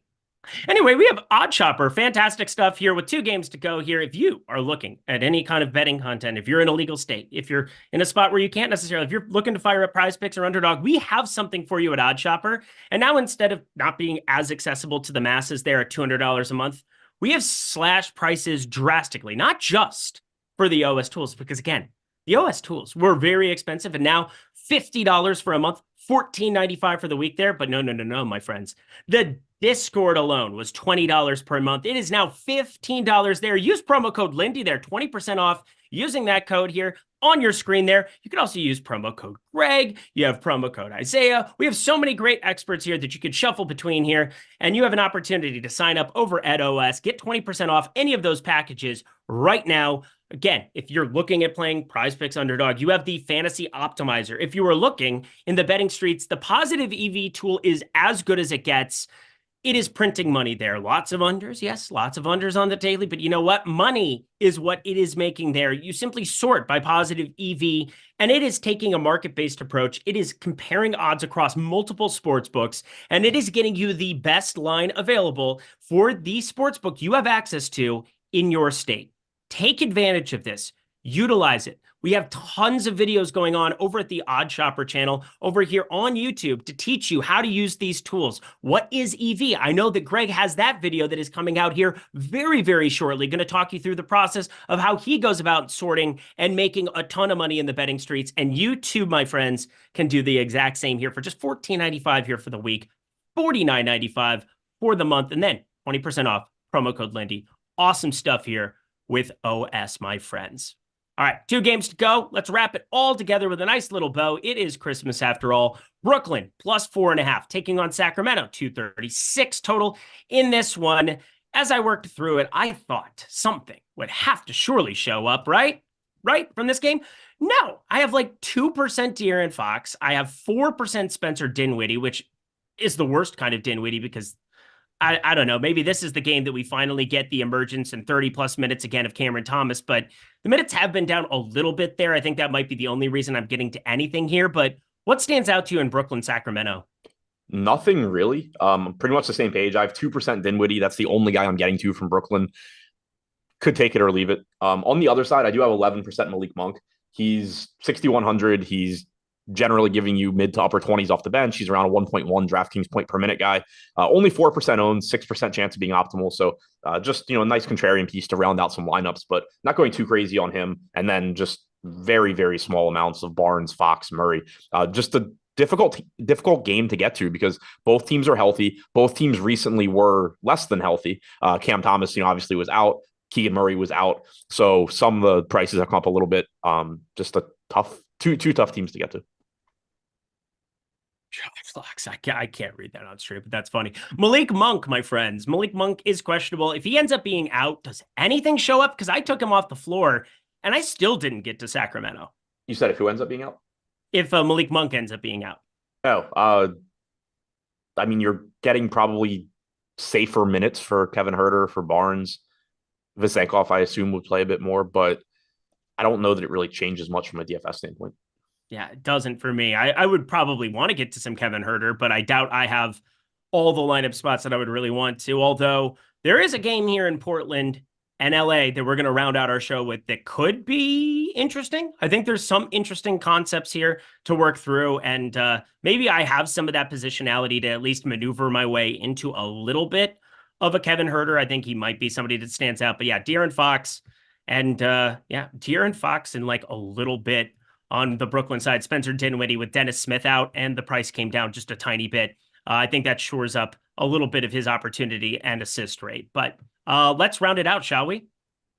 Yeah. You survived a show with me. How do you feel? Feel great. We're not there yet, but getting close. Okay.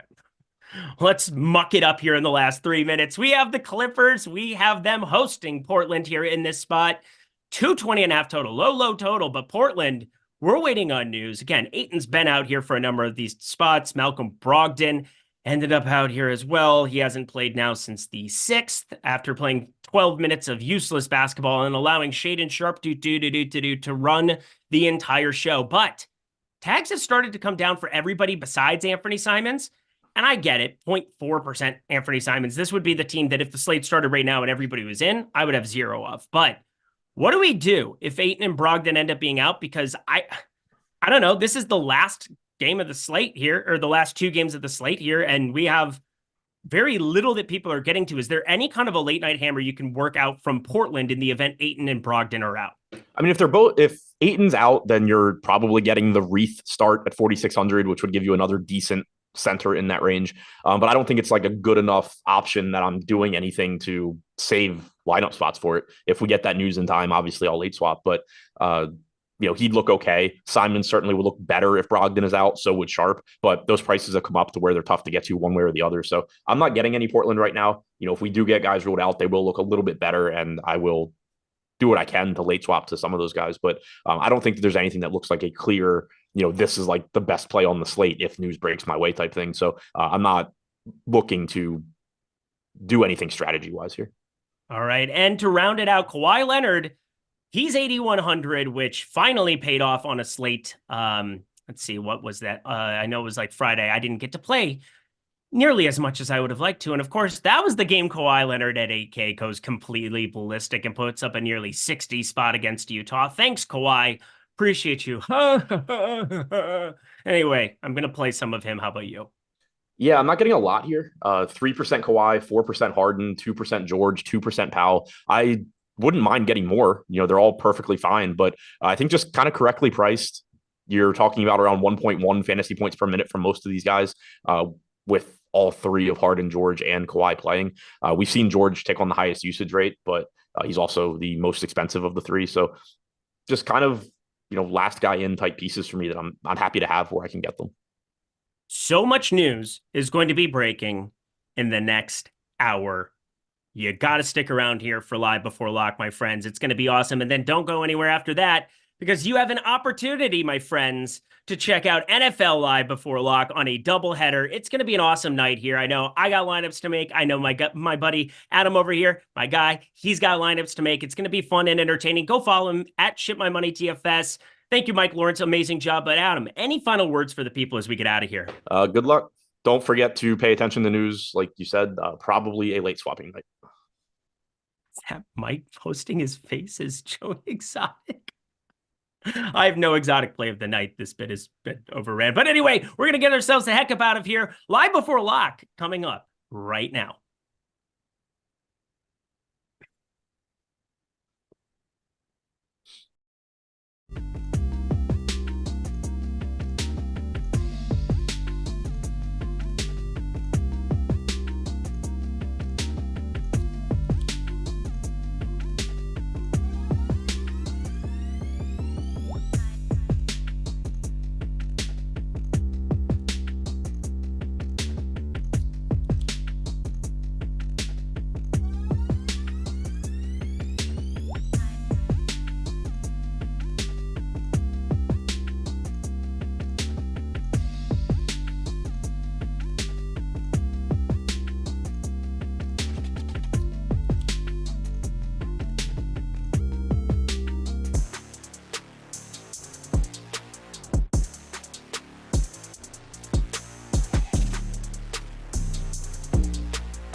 Nice lineups, one of which took down the 2K quarter jukebox.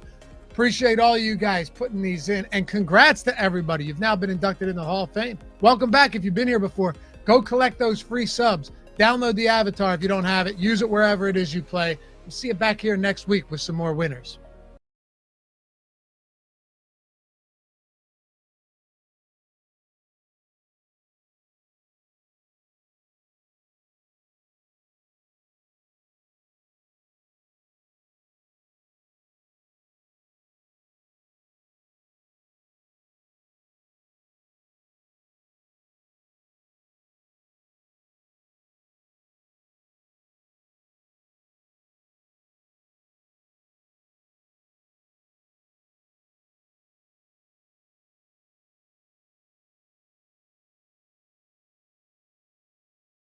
We are back for another edition, a huge edition of the Stochastic Hall of Fame, coming at you hot, fresh off $1 million winner for one of our subs. And man, that is awesome. All you got to do to get involved. Now, he might not need a free sub anytime soon, but you want to get a free sub, $200 value, whether it's NBA, Sims package, everything, NFL, everything, up to $200 for the month.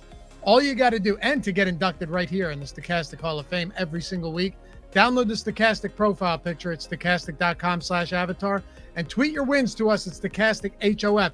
You finish top 3 in a field of 5,000 or more, you got a free month. Any Stochastic package you want, up to $200. And, of course, induction right here in the Hall of Fame. Let's get started. First up, Short Gamer TV. Wow. Or what a Sunday. Wow. Shout out to the Stochastic team and the Sims. Couldn't have done it without them. 1 million. Short Gamer TV took down the Millie yesterday. Obviously a very sharp dude, but utilizing the Stochastic tools, the Sims, all of it comes full circle. It's a beautiful thing. Shout out to Short Gamer TV. That has to be the greatest feeling in the world. $1 million win to kick off the week. Peter Hanley's back on the board. What's up, Peter? Got to get that free month and get to play a lot of NFL tomorrow. $13,000. Look at that three-way chop in the NBA Showdown fadeaway, followed by Maxwell Miller. Got second in the 65K NFL Spike on FanDuel yesterday. Thanks to all of you for helping me become a better DFS player. $3,000 win, second place for Maxwell. And Michael Yamada, multiple mini-mag. I love seeing these because remember, doesn't matter if you're entering 25-cent, 5-cent contest, doesn't matter what you win. As long as you finish top 3 in a field of 5,000 or more, no matter the contest, you're in. Free month and up here. Minimax takedowns on DraftKings and a three-way chop for first on Owner's Box. We've been seeing a lot of Owner's Box wins pop up lately. Thankful for the NBA Sims tool as well as the amazing content. Shout out to Michael for 4 takedowns there. Braden, think I'm finally figuring out how to get the word out, Stochastic. Finished second in the Minimax last Sunday at Owner's Box. Again, the tools, especially the Sims, are making a big difference for me this year. Congrats, Braden. And Michael Phillips, Stinger 22. $3,000 win. Sims tool already paying dividends. You love to see it. How about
money getting it deferred?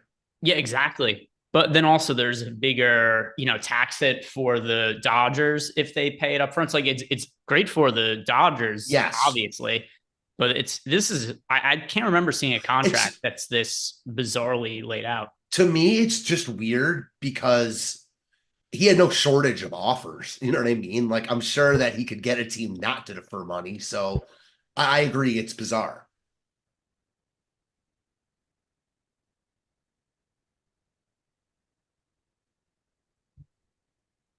What is happening, everybody? It is Monday, December 11th, and lots of things going on. We have a 13-game NBA slate. We've also got a 2-game NFL slate. So we've got our NBA live before lock. Then right after us, we're going to have an NFL live before lock, breaking down the 2-game slate and whatever other questions you guys have. We're going to have Lofty and Neil answering those right after that. But if you guys can do us a favor while watching the NBA show, like the video, subscribe to the YouTube channel. Shout out to Underdog, who are sponsoring the show today, and they've got a free square available. They've been doing lots of free squares lately for new people who sign up. And the one they have tonight, Matt, it is over under 0.5 total yards for Tua Tagovailoa, as long as he has 1 passing yard, 1 rushing yard. You just need him to not die and have another concussion on the first play, and you are going to be good because you sign up at Underdog using the link we have below. You're going to get a deposit bonus of up to $100 and access to that Tua free square, which you can only get if you sign up right now using the link that we have below.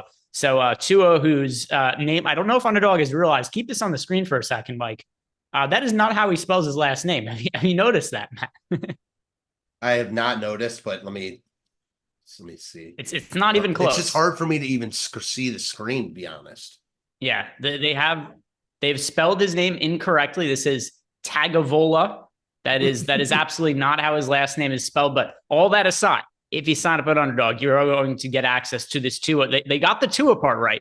The rest of it, they could use a little bit of work on. So, guys, go ahead and sign up. Take advantage of this free square. And now for tonight's 13-game NBA slate, Matt, we have so many players on the injury report, which makes it so that I've got lineups built out, so I have talking points coming into the show. But, I mean, we've got Joel Embiid is questionable. Anthony Edwards is questionable. DeAndre Ayton's questionable. Brogdon's questionable. John Collins is questionable. Emmanuel Quickley is questionable. Malik Monk is questionable. How much do you expect your lineups to change from now until the slate actually starts 50 minutes from now? And which injury is most important for you to be keeping your eye on? I think definitely the Embiid is the most important, but I'm expecting him to play. I've been wrong on that like every time this year. So obviously I'm sure he's going to be out now, but I expect Embiid to play and Edwards to be out, given the injury that Edwards just suffered like right after he just came back. I know he doesn't miss a lot of games, but looked pretty bad. So I think Edwards sits and Embiid plays, went through shoot around. So that's like how I see it. The other guys are all like side pieces. Like none of them are main courses here. Like Quickly being out changes things, but like not a ton. Same with Malik Monk, and that's late. So the other news matters, but it's more for me the studs, and then if we get any unexpected news. How about you? It's got to be Joel Embiid because he's Joel Embiid, right? He's a massive usage guy, has a really big impact on the slate, but then also his game is the first one to lock of the entire night. So we have, 4 games that lock at 7 p.m. Eastern time. We have Miami, Charlotte. We have Pacers, Detroit.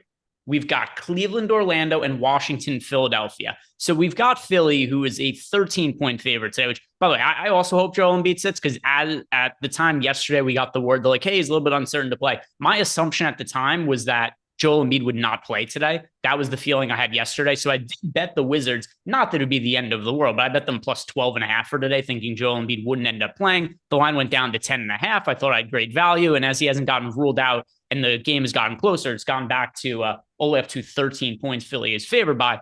You know, if I have an underdog that I lose a little bit of CLV on, but they're 12.5 point underdog, like, it's not the end of the world to me. But I felt pretty good that Embiid was going to sit yesterday, and we've just gotten no news on it today, where to now I think he's a little bit more likely to play. But should he be ruled out, it changes everything, because then I have some exposure to Joel Embiid right now under the assumption he's going to be in. He would get taken out, obviously. Then I get to a bunch of Maxey. I get to Tobias Harris. I'd be getting to probably like a bunch of Paul Reed. So it would really, really alter the overall construction of all my lineups. The ramifications of Embiid being out are as big as like any other player in the league as far as trickle-down effect goes. So I'm with you. I just think that going through shoot around like implies that he's going to play. And the other thing is why it's so important, and all points you made were totally valid, is that it's such a good spot against Washington. So if Embiid plays, like, he's in a smash spot. If he doesn't, everyone else looks really good. Yeah. So we'll see what ends up happening there. And it's one where, as we get closer to the game starting and there being no word, my assumption is that he ends up playing. But then it's like, what was the point of the reports? Like, why is Nick Nurse telling reporters on a Sunday afternoon, like, hey, I don't know if Joel Embiid's going to play tomorrow? It's very bizarre. I agree. Like, I definitely thought he was going to be out when I read it yesterday, for sure. I was surprised to see him go through shoot around. Like, I believe it was an illness, though. So, like, why is he going through shoot around if he's sick? I mean, I don't know. It is. Is it a knee? They have him on the injury report. Yeah, it's a knee. It's a knee injury. It isn't. Okay. Not to say he missed. I understand why he missed games with a sickness like a week or so ago, I think. Okay, yeah. As soon as I said that, I was like, maybe it's not. Okay, but fair enough. So that makes it more likely that he sits. Like, shoot around doesn't matter as much because we talk about these guys when they're not feeling well. They usually don't partake in shoot around. So it has nothing to do with that. I have no idea if he's going to play or not, but the ramifications are massive. Let's start getting to some of the super chats we have here. And if you guys have any questions for us and you're in the Discord channel, one of the perks of being a Stochastic member is you do get access to our Discord. You can ask us questions whenever you want. And there's a link below to sign up that will get you access to the Discord and all of the other tools we have at Stochastic.com. Link below in the description box. But where we're going to start here is Ace of Spade, DK Tier's best options. Thank you again. Ace of Spade, welcome back. There was a lot of concern because you were gone a couple of days last week and we didn't know what happened. The prevailing wisdom was that you had been kidnapped by Eric Lindquist and he was holding you hostage to ask who you thought the best DK Tier's plays were, but we didn't know. But it's good to see you back because some people were concerned, Ace of Spade. You're a big part of the YouTube chat. But let's see what we have here. We have in Tier 1, Joel Embiid, Nikola Jokic, and Luka Doncic. I have Embiid right now. If Embiid is out, I would go to Jokic. So this also relates to just a classic contest perspective, Matt. If you could pay up for anybody on the slate, who would be the guy you go to? It's definitely Luka with no Kyrie. I mean, that's just who it is. Mm-hmm. Side note on Ace of Spade, though. So I was watching the show yesterday, one of the football shows with Eric on it, and Ace of Spade asked a question. So at first I was like, oh, wow, like he's back. I chuckled thinking about our show. And then I was like, man, is this a ruse by Eric? Did he create a screen name that looks like Ace of Spade to hide that he's kidnapping him? So we're a step ahead of you, man. Yeah, so I have to think that this still might be Eric, but maybe not. He's not that smart. I don't know if he could actually cover up a crime. That's funny. It's tough. I hope that's the real Ace of Spade, not Eric, because I would hate to have to answer one of Eric's questions here. Anyway, Tier 1 for me, I am going with Joel Embiid, particularly because I do think that we could see his ownership a little bit muted with him being questionable to play heading into the first game. But if he's out, the answer becomes Luka with Kyrie out. Tier 2, that is Tyrese Halliburton for me. Tier 3, De'Aaron Fox. Tier 4, Şengün. Tier 5, Fred VanVleet. And then Tier 6, another one that's just super close. There's so many guys that project similarly. Cade Cunningham, DeMar DeRozan, Terry Rozier, Kyle Kuzma, Vooch. I'm going to go with Cade Cunningham here. Mostly because of the game, right? We've got the Pacers taking on the Pistons. The total is 247.5 because it's a game that involves the Pacers. The Pistons are going to be competitive in a game eventually. It's not like they're going into these games as 30-point underdogs every time. And today...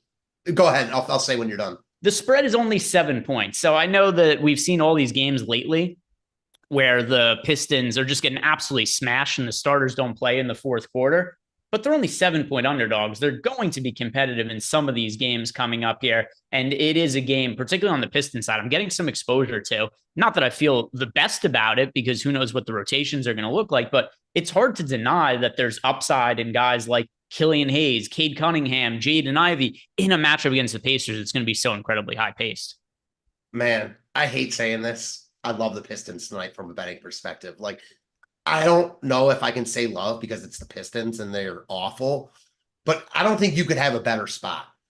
They haven't won in forever, but they won games early in the season. They were competitive against good teams. So, like, they're not good. They're probably the worst team in the league, but they can still be competitive with even the best team. You got Indiana coming off the in-season tournament where they lost in the championship game. Detroit desperate for a win. Like, if they can't at least be competitive here, like, I'm giving up on them for the season. Like, I just can't do it. That implies you haven't given up on them yet. Like, they're going to be good. Like, what is so giving up on them in terms of what? Like, what is your expectation? In terms of, like, even like thinking that they have a chance to like cover these numbers because the line looks weird. Like, the public is pounding Indiana here because the line isn't double digits. Indiana's proven to be solid, but I think it's a great spot for Detroit to cover and win. If they can't be competitive, I'm saying I've given up on them, like saying stuff like that I expect them to ever win or cover or anything like that.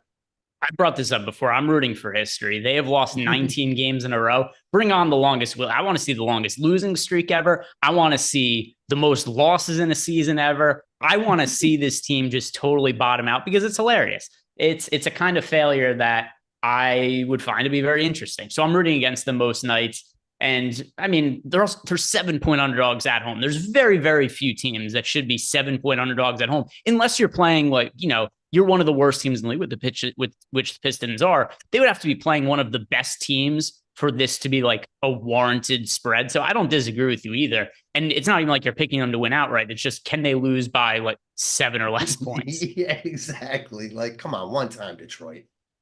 All right, let's go ahead and see what else we have here as far as questions. And this one is from Corey Shea. Corey wants us to pick one, and he's given us how many options? 1, 2, 3. Okay, 4 options.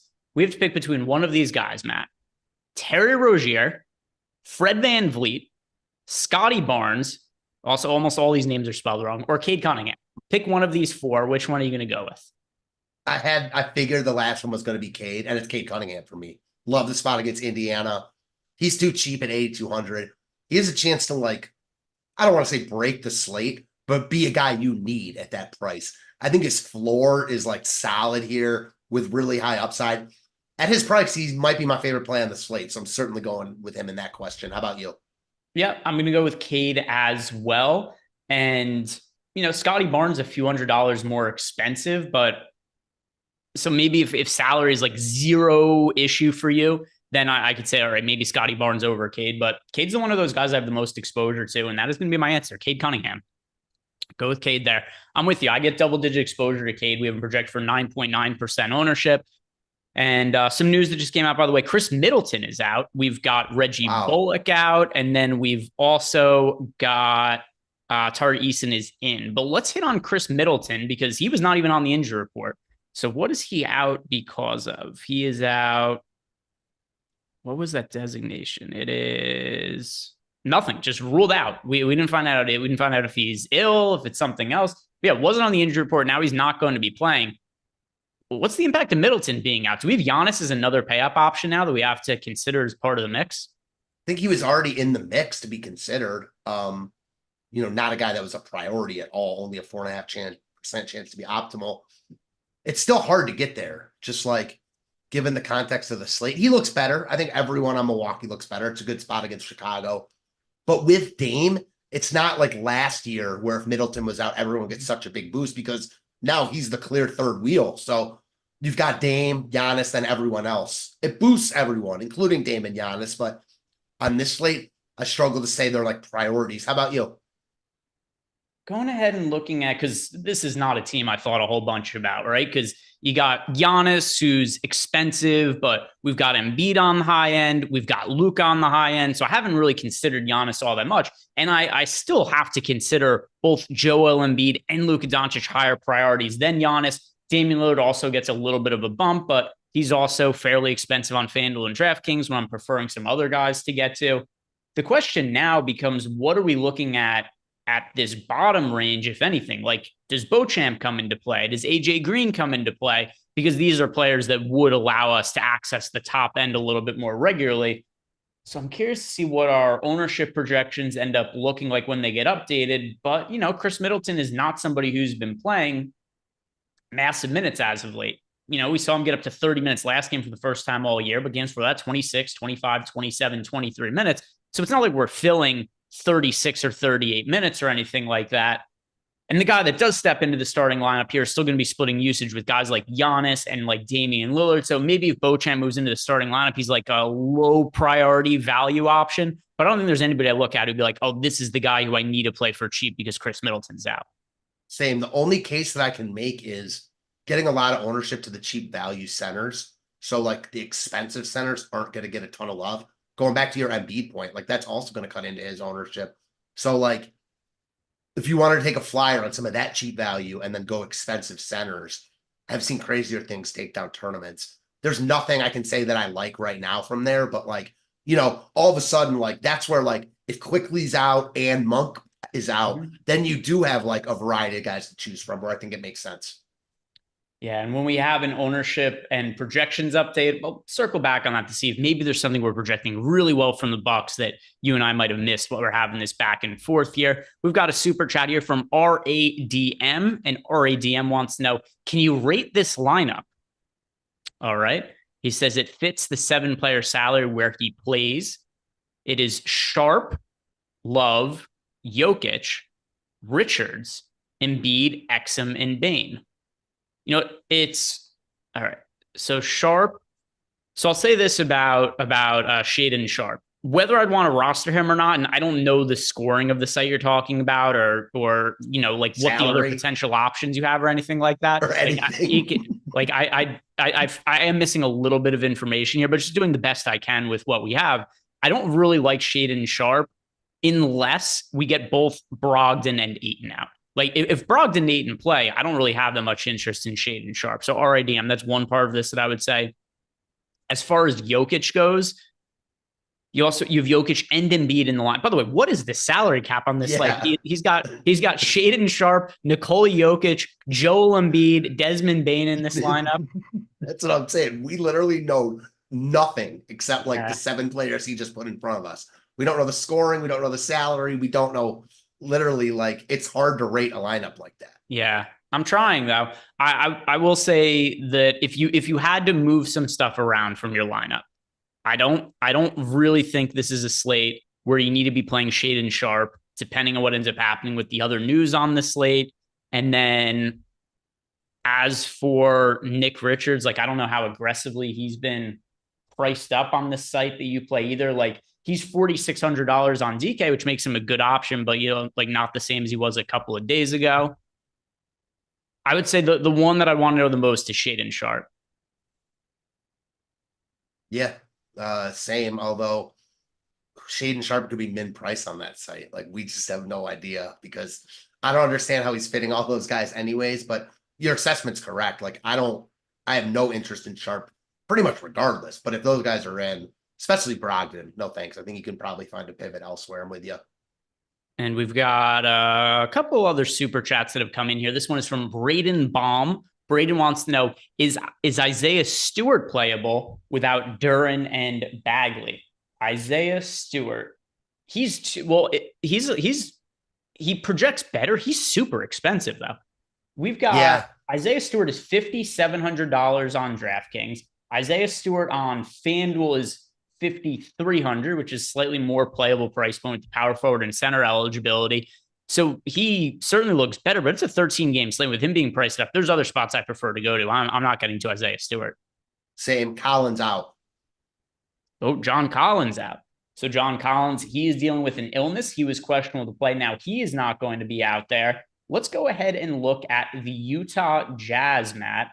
And this is a spot where I do think there's going to be some value to be had without John Collins in the mix. One guy right off the bat that I think that you and I should talk a little bit about here is going to be, let's see, where is the pricing here? All right. So Kelly Olynyk to me at 5K. We know Walker Kessler's out tonight. John Collins is now also out. Yurtseven also is going to look better now in this kind of scenario. But does Kelly Olynyk finally move into the starting lineup and play bigger minutes now? Yeah, I mean, I don't want to say definitely, but it's certainly on the table. They've been so hesitant to do that like nothing would shock me. But I mean, who's going to eat into his minutes now? Like I just don't even see anyone. So yeah, probably so. I imagine our tools are going to be really, really high on Olynyk. Yeah, and I mean, you just try to figure out who else could play minutes in the front court for this team, right? Because we know Lauri Markkanen's out. Walker Kessler, who just moved into the starting lineup, he's out today. So, we've been waiting, you and I, for the day that we finally get the Walker Kessler move into the starting lineup. And what happens? It happens, and then now he gets priced up, and now he's out. So, like, we're never going to get the price decrease that we were waiting for. It was that day, though, that you called it out. That was the day he started. And there was a million other options to get to, so it didn't even matter. Yeah, remember, like, no one played that game, and Kawhi went nuts. So we've got Yurtseven in the front court. We've got Kelly Olynyk, Taylor Hendricks, Lucas Samanic. They're thin in that front court now. They're really thin. I think it has to be. And also, you also get the power forward and center eligibility out of Kelly Olynyk. Do you? Yeah, he's power forward and center eligible on FanDuel. Let me see on DraftKings. DK is only center eligible, but you also get the benefit of the utility spot there. So different reasons on each site. DraftKings, you get the utility spot, at least FanDuel, he's power forward and center eligible. I think Olynyk is the biggest gainer from this. I agree. I also Yurtseven. Like, I think his minutes are secure now. I think Hendricks is worth taking worth talking about, but he's not 3K, 3,700. He's still a flyer at 3,700, but it'd be a lot more intriguing at the flat 3K. And a follow-up, by the way, from RADM. He said it's Bet365. There's DFS on Bet365? What? It's Bet365. Sharp was in with what he had left. He said it was between Jalen Williams, Sharp, Tobias. Well, if Joel Embiid is out, the answer is Tobias Harris, because he said that was in that list of players. Well, Herb Jones, Avdia, Brandon Miller. The pricing on Bet365, this must be the dumbest thing ever. How are these guys all the same price? They've shade. They're just all over the place. Shade and Sharp, Jalen Williams, Tobias Harris, Herb Jones, Denny Avdia, and Brandon Miller are all the exact same price over there. Yeah, between those options, I would go with Shade and Sharp. Yeah, same. Didn't know Bet365 had DFS. All right, Anthony DLC. Oh, gladly. Says, please tax Eric for saying bit on the show today. What is this related to? Mike, what did Eric do? All right. We forgot that Mike no longer knows how microphones work. That's twice one. Eric, sorry, Eric. That's the worst thing I've done to anybody was call Mike Eric. That's massively offensive. I apologize for that sincerely. But before the show starts, Mike is trying to talk to Matt. Now, we have no clue because his microphone is like over here. So he's trying to talk and can't hear anything that it is that he's saying. And then he's trying to figure out why are we not responding to him? We couldn't hear him at all. He just did the same thing. He tried to talk to us during the show, but his microphone was nowhere near him. What did Eric say on the last show about bit?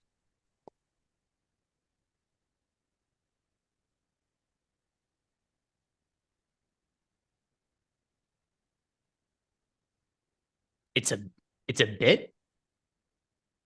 It's news to me. It's news to me. I mean, whatever. If that's what makes him get through the days where he's just like, oh, it's just a bit that people don't like me. Cool. Yeah, that's why people spit on me when I go outside. Like, hey, good bit by my neighbors here. They keep spitting on me. Hey, the neighbor's dog keeps shitting on my front yard. Hey, good bit by the dog. It's just everything. Oh, that's hilarious. All right, let's see what we got in the Discord channel for questions. And after we answer some of these, I would assume that we're probably going to start to see some of the projections get updated, and we could circle back. They updated. Oh, they already for John Collins too? Yes, Olynyk is now 5th in our boom bust tool. We have him projected 32 fantasy points.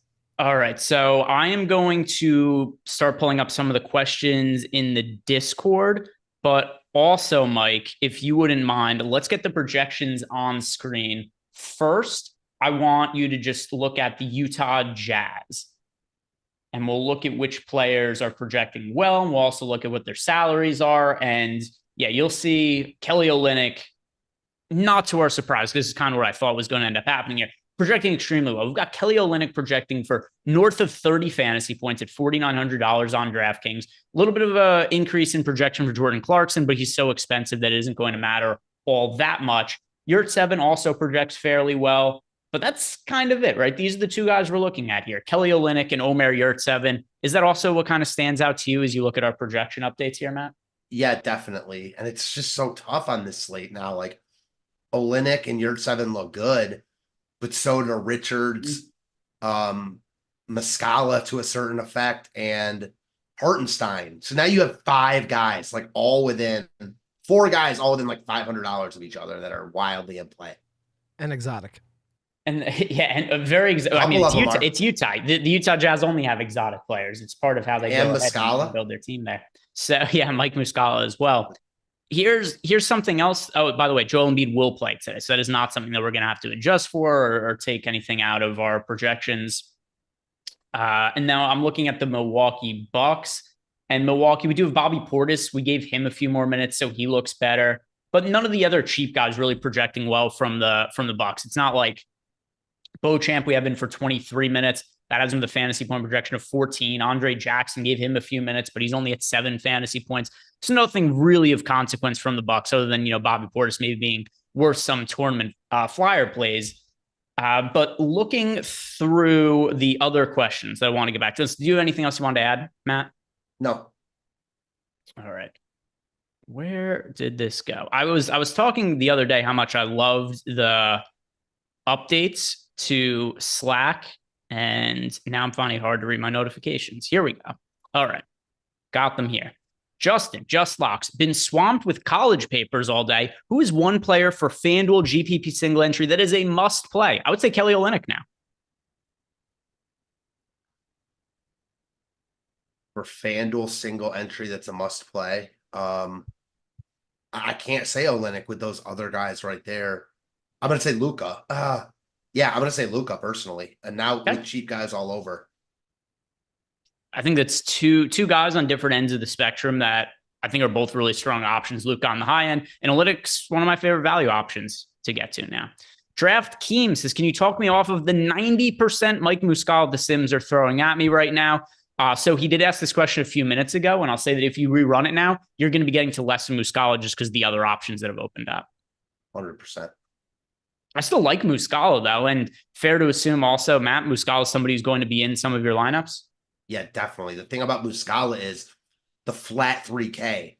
Like that $1,500 difference doesn't seem like a lot, but it's half of Muscala's salary. So all of a sudden you get a 3K guy in there, like it changes your roster construction. I still like Muscala, knowing he probably won't score as much as those other guys, but if he's in that range, he'll be a good play. Now we've got a question here from Mr. Cool Cam, who says, favorite 3 players for a FanDuel single entry. So, all right, we've kind of given out 2 guys we like quite a bit for FanDuel, Kelly Olynyk, Luka Doncic. Those are 2 guys that I really do like building around over on FanDuel. Who's a third guy that we would add to that mix, Matt?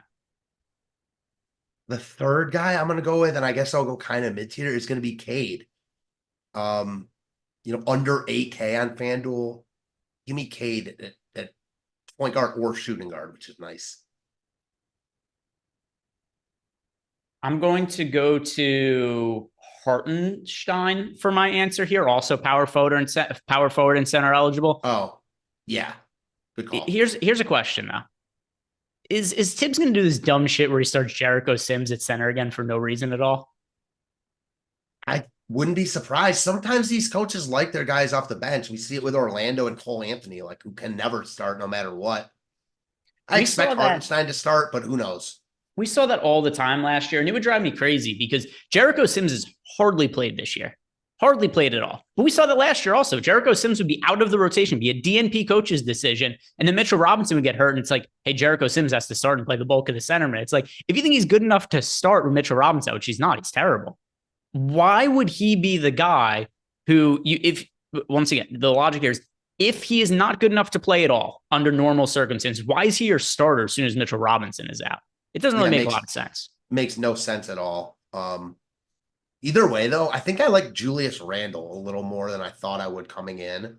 Okay. Just because, Mitchell Robinson is their best, inside defender and a guy that eats up a lot of rebounds. Hartenstein's good, but he's not that guy. So I think you could see an uptick in Randle's like peripherals.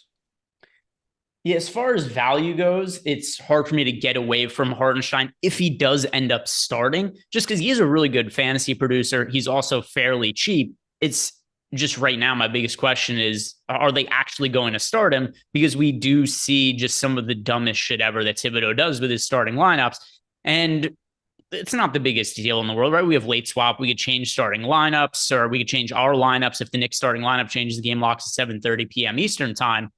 But I'm going to be just so annoyed if Hartenstein doesn't start and I have to make those updates because he should start. I'm building my lineups if he's starting. But if we find out, by the way, Anthony Edwards just ruled out. So I was right about to rerun my lineups, and now Anthony Edwards is out, which kind of throws everything into flux.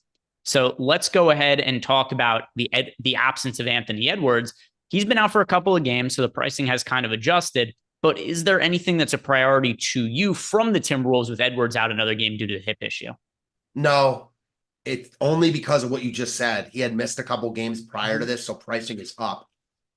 Towns is good. Like, you can play Towns for sure here, but he doesn't look any better than like a bunch of the other studs who aren't going to get ownership. Like, you want to play Towns, do it. But like, I can't say he's a better play than some other guys in his price range. And everyone else is just priced up, and we have a massive slate. So tournament plays, sure, but not priorities. Cat is 9K now. Gobert 7,800. Conley up to 6,500. Even Nickeil Alexander-Walker 5,900 now. So the pricing is kind of there already. Let's go and look at the FanDuel pricing on Minnesota. And we have, Cat is 8,800. Gobert's 8,600 on FanDuel. Conley 61. So these guys were all like $1,000 to $1,500 less expensive a week and a half ago or so. So I do think that the price tag is like, there's clearly more usage for them with Edwards out, but I can't really prioritize anything because the guys are kind of prices if Edwards is going to be out. 100%. All right. We've got Einstein asking, what are our thoughts on Vooch in tournaments? A little bit too thin for me on this slate. I don't think I'm going to really end up getting to Vooch once I update everything. How about for yourself? No, it's impossible to get to any center for me playing limited lineups that isn't named Embiid or Jokic, and I'm not even playing them or one of the value guys. And speaking of that, I was just about to ask you, how do you rank Richards, Olynyk, Yurtseven, and Hartenstein? All right. So you said Olynyk. Olynyk is going to be 1 for me. You also said Hartenstein. If he starts, he's going to be 2. And then you had Yurtseven and Richards. Were those all the guys? Yes. Okay. So I am going to assume once I rerun everything, it's going to be Kelly Olynyk 1. If Hartenstein starts 2, if he comes off the bench, he gets moved down the list. Richards 3, Yurtseven 4. All of them are really good options, though. Yeah, I agree with you. That's how I have the ranking, but I wouldn't be shocked at all if Yurtseven is the highest scorer. No. And by the way, it is a clear distant fourth. Clear distant fourth for Hartenstein if he comes off the bench. Oh, yeah, for sure. If he's coming off the bench, I like Muscala more, much more. It wouldn't even change the minutes for Hartenstein don't even change. Even though Robinson's out, right, Hartenstein's minutes don't change when he comes off the bench. Because once again, we saw this last year where Jericho Sims starts, Hartenstein comes off the bench, and it's like, oh my God, Hartenstein becomes a massive chalk play. And then it's like, oh, look, he played the exact same like 20-ish minutes that he normally plays when Mitchell Robinson is out. So we'll see what ends up happening there. If Jericho Sims starts, would you have interest in him? Not really. He's such a bad fantasy producer. And the thing that worries me about Sims and why I wouldn't play him, and even Hartenstein if he starts, he's with the first unit, like he's not gonna have any opportunities except for like the occasional rebound, if he can block a shot or get a steal and stuff. Like Robinson is really good at that stuff. That's why he's productive with Randall and Brunson. Hartenstein is liable to play, 7 first quarter minutes and have 4 DraftKings points. Now, he's also a center, so he could go off just in the nature of it, but worries me a little bit. Trying to remember. Let me pull up. I remember he was poorly as a starter last year. I'm trying to remember how poorly, though. So I'm going to go to Jericho Sims from a year ago and see what his numbers were as a starter. Because we saw Richard Robinson was out for an extended period of time, if I remember correctly, last year. I can't remember how long, but I wouldn't doubt you. All right. So Jericho Sims splits from last year. All right. He made 16 starts. Oh my God, the numbers are even worse than I imagined. He made 16 starts, averaged 4 real life points in those games. 4 points, 6 rebounds, a combined total of 1 block and steal, less than 1 assist. So we're looking at 4, 6. Yeah, I mean, we're looking at a guy who averaged like 13 and change fantasy points per game as a starter as a center last year. That should be impossible to do. That's crazy. But you would think starting center, you at least accidentally get some rebounds and putbacks. He couldn't Right. even do it on out. He couldn't accidentally score fantasy points. Sad. Capanicella wants to know who's the one guy we're playing in a DK single entry tonight. DK single entry, probably Luka. There's so much value that's opening up, and it's really easy to pay up for him. I'm going to say Luka is my number one overall single entry priority. Which way do you want to take this, Matt? I'm going to go way off the board here. Just a guy that I personally like that's not getting ownership, coming in with nice leverage. Derek Jones Jr., 5,300. Been riding him a little bit since these guys have been out for Dallas. Plays a ton of minutes, and is also like productive on the outside stats. So just does a lot of different things. A lot of the ownership I expect to go to Exum. I like the pivot to Derek Jones Jr. a little bit cheaper. Don't have an issue with that. We've seen some good games from Derek Jones Jr. when the Mavs have been shorthanded this year. I think one of them came when Luka was out, and he should be looking at extended use or expanded usage at the very least with Kyrie being out tonight. So I don't have an issue with that at all. And it's also, like, how can anybody look at Dante Exum and say, like, hey, I'm the utmost confident that Dante Exum is going to have a big fantasy game today? Agreed. We haven't considered Dante Exum for years for the most part. No, crazy that he was a top 5 pick years ago. And you know how some people are like biased towards their teams and stuff? I'm anti-biased towards Derek Jones because the kid I grew up with is his agent, and I do not like that kid. So I don't really like Derek Jones. So fuck him. Yeah, fuck him. exactly. That's what I say. But I'd still like him in DFS tonight. So next question that we have here is some super chats that are coming in. This one is from Barfly O Josh. He spelled I think he might have spelled Josh wrong here, but neither here nor there. Oubre or Royce O'Neal, in-depth tools look. Oubre is so much more upside, because if you look at Oubre versus Royce O'Neal, what is the actual upside for Royce O'Neal, right? Like, to me, it's pretty minimal. The Nets have a bunch of guys. Royce O'Neal doesn't really have a ceiling. Kelly Oubre has actual opportunity. He's also in a great matchup tonight, Kelly Oubre. But he also has opportunity for, let's say, Joel Embiid is limited in some kind of way where he isn't going to be playing his full minutes. Or Oubre, we've seen the Sixers do this as well. If Oubre makes his shots, they just ride him. They let him finish, let him play bigger minutes. I don't love either of these guys for tonight, but if I have to choose one, I think Kelly Oubre has to have more upside than Royce O'Neal, doesn't he?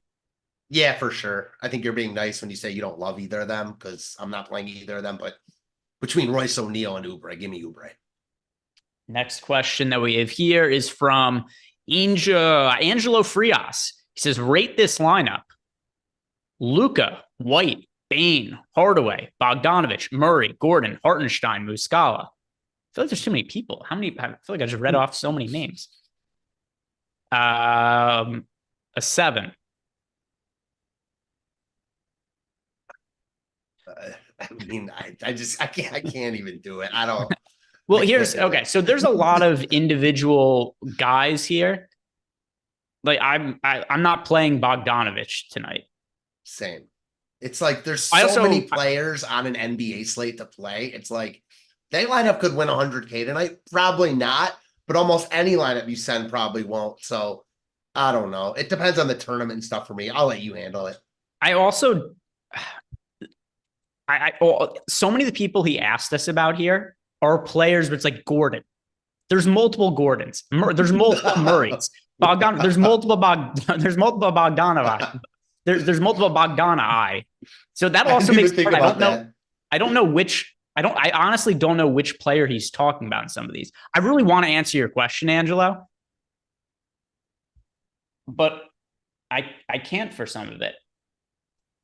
I'm not playing Kobe White tonight. He's too expensive. All right. Derek White isn't on the slate, so I assume it's Kobe White. As far as Bogdanovich, we both Bojan and Bogdanovich. I'm not playing either of them. All right. Murray.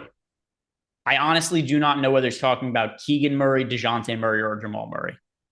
That makes it also tricky. I don't know which one he's talking about. Gordon. I assume he means Aaron Gordon, and I'm not playing Aaron Gordon either. That's the best I could do. I try my best, Angelo. How do you feel about Yurt7 and Olynyk in the same lineup on DK? Don't have or an on issue with it. FanDuel? Yeah, I don't have an issue with it because of what their price points are. And the fact also, there's like 3 legitimate big men on the Jazz that are active tonight. I agree. And on the surface, I think you're right. But then I think about like, there's other value centers in play though. And the ultimate upside, I think I don't even know if the ultimate upside for one of Olynyk and Yurt7 is the other one failing a little bit because they could both smash because like you just said, they don't have big men. And they're both good fantasy producers. They're both cheap. They're not cheap, but they're not dirt cheap, but they're value plays. If they were regular starters for the Jazz and this was the rotation, they would both be like 7K guys. 7, I don't know. I was going to say like 6K if they have like everyone, because you also have Markkanen, but you have all these guys out. So you're right. Like everyone's out for them. So I don't have an issue with both of them being in the same lineup. I think that's no issue for today, even though it's a big slate. Corey Shea, favorite guard 6K or under. And then he says, let me rephrase, best forward or guard 6K or down. All right, so anything but a center. This could be a guard or a forward from Corey Shea. Who's your favorite player on the slate who isn't a center that is 6K or less, Matt? Derek Jones Jr. 6K or less.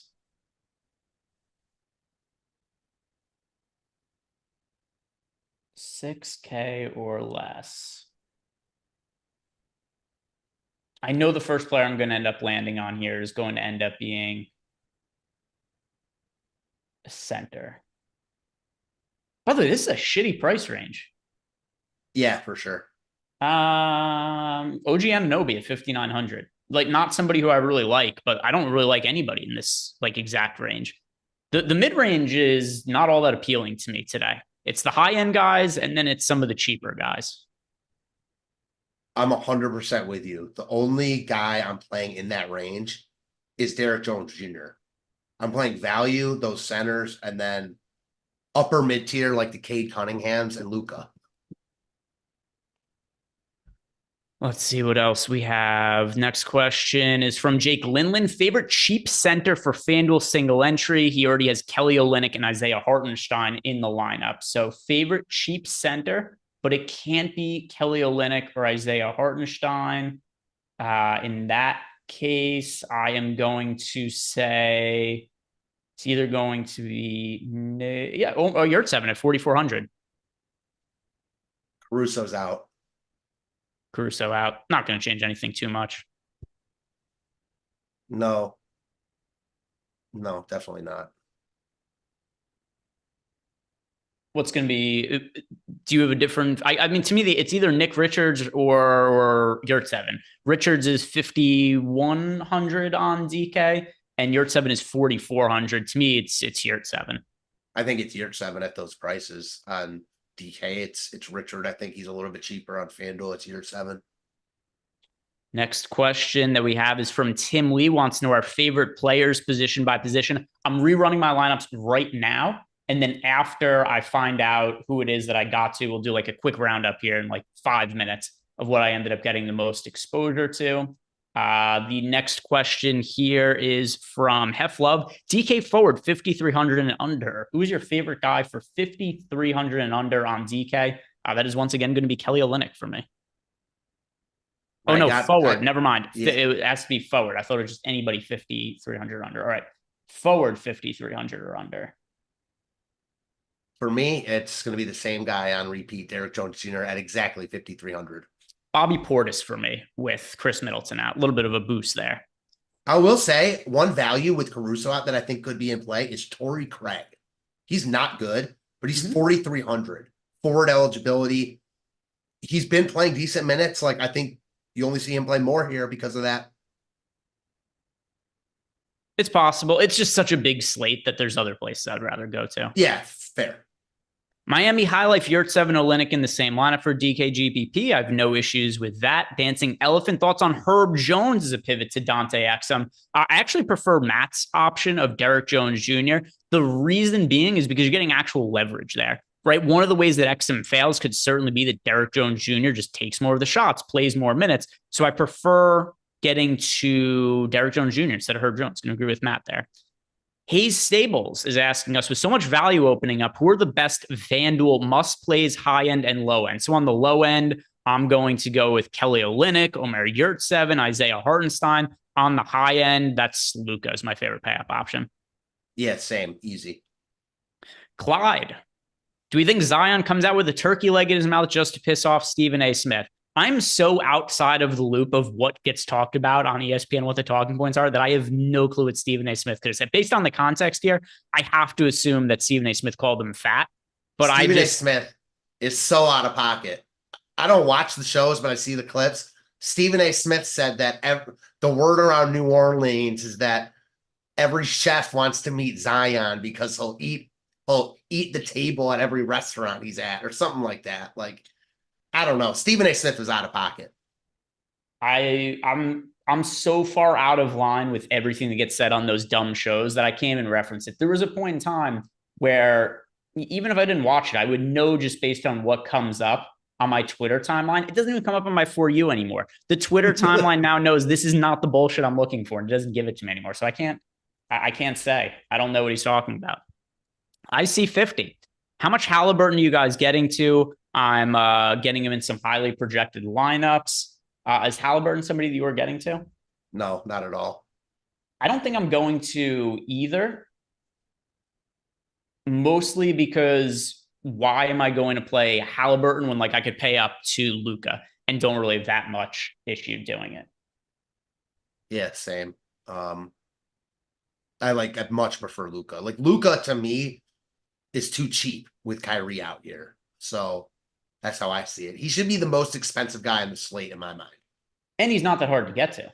No, not at all, especially with all the value being centers. Gang Green, Lover Portis on DK. I prefer Bobby Portis. Yeah, same. I mean, Love's been really good, but it's hard to trust his minutes. Super chat from Jacob Cook. He wants to know Scotty Barnes or Wemby and DeRozan. Oh, wait. Scotty Barnes or Wemby or DeRozan and PG-13. Scotty Barnes and Wemby. I'm going to go with the Barnes and Wemby combination. Barnes and Wemby for me. Same. Stephen Leibowitz says, I would watch a Stephen A. Smith and Lindquist show. Why? Why? Just, you can't stand either of them. They cancel each other out. I don't understand the appeal. Rocky Raccoon. Our tools just bumped Richards and downgraded Olynyk just a couple points off their projection. Interestingly enough. Maybe we altered some of the minutes there a little bit. Let's see what we have as far as the next question goes. This is a Rocky Raccoon 7. Thought I'd get to a lot of Allen on FanDuel with no Mobley, but not getting much. Yeah, there's just a ton of good value at center today. Yeah, there's so much good center. Good. This might be the best slate we've had for center options all year.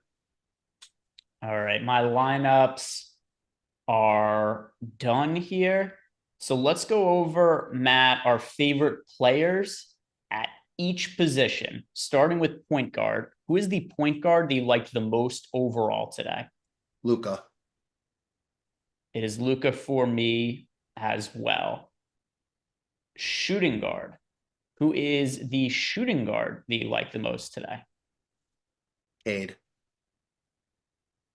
For me at shooting guard, it is Desmond Bane is the shooting guard eligible player I get the most of. Small forward. Small forward, I'm going to go with Bane. Yeah, it's also Bane for me there. Let's see if I'd add another shooting guard to the mix. I'm getting to some of Quickly right now, but he's questionable to play, so that could end up changing later. I actually do have some of Bogdanovich as well at small forward. I'll add that because somebody asked about Bogdanovich before, getting to him a little bit when I didn't think I was going to before, but Nobody else really. I'm kind of surprised with this power forward. I'm getting to a lot of Giannis. So I have a lot of lineups that have Giannis and Luka in them, like superstars and scrubs. I dig it. I mean, we haven't had a lot of slates like that recently, but this certainly seems like one of them where you can do that. And then center, who is the center that you ended up getting the most of? Muscala. I do have a lot of Muscala. I have a lot of, it's mixed around. Muscala for me, Kelly Olynyk, Yurt7. These are all guys that I'm getting to a pretty good amount of. Cool. See the order here. Muscala. Yeah, Muscala, Yurt7, and then Olynyk for me. Interesting. I thought I was going to end up with more of Olynyk than what I got to. Still like him, but make sure I upload the right CSV. All right, now we wait for that starting lineup because whatever the Jazz starters be are going to end up changing my lineups pretty dramatically. All right, some more questions here. We have the real AD is asking us, move for oh my God, Tim Hardaway Jr. is out of nowhere. Oh, wow. All right, so with Tim Hardaway Jr. out, so sorry, only 2 minutes left to go here. Let's make sure that we hit on this with Tim Hardaway Jr. out. Luka only looks even better now. If it was possible, like Luka is even a high priority pay up option, just like all of the Luka right now. But then also Derek Jones Jr. City, like before, I think Exum now is kind of like I was not super like excited to go play a bunch of Exum. I kind of think you have to now. That team is so shorthanded. I agree 100%. All right, let's see what else is on this team here. So Exum, who's point guard and small forward eligibility, he's somebody who's going to be obviously more of a priority. Derek Jones Jr. before as well. Seth Curry is somebody else who I thought was going a little bit overowned. I can't feel that way anymore because he's going to have to play probably fairly substantial minutes now that Tim Hardaway Jr. is out. Anything else that changes for you? Not really. Everyone on Dallas gets a bump. So Quickly is out now too. Oh my God, just everything changing right before lock. Oh, Jesus. All right, so quickly out. Let's go ahead and look at some of the Knicks really quickly here. Pun intended. All right, so the Knicks pricing. I think you mentioned Julius Randle before as being a Knick that you liked with a little bump that he got. Yeah, we've seen Thibodeau be a little more reserved with minutes for his key guys this year compared to other years, but I don't know that he's going to be able to do that tonight with guys like Quickly out and with Mitchell Robinson out. We could be getting back to the days like Julius Randle playing like 40 minutes and his usage being even higher because Quickly isn't there off the bench. 100% agreed. And Brunson's banged up. Like, I know Brunson's playing, but he got hurt in their last game and was like questionable coming into today. So I don't know, man. Like, I definitely think that Randall could see a big boost tonight. He's also been really good lately. Yeah, he got off to a really slow start this year. I think through the first like month of the season, he had the lowest true shooting percentage of any player that had like the necessary amount of shots to qualify for the true shooting percentage leaders. And he has played really well as of late. He did have a weak game last time out, but that was a matchup against the Boston Celtics. Games before that, he was really humming along. But anyway, guys, we've got the NFL show coming on right after this. Monday Night Football, 2 Monday Night Football games. We've got Lofty and Neil breaking it down for you guys in a second here. If you haven't done it yet, do us a favor, like the video, subscribe to the YouTube channel, and stick around. The NFL show is coming up next.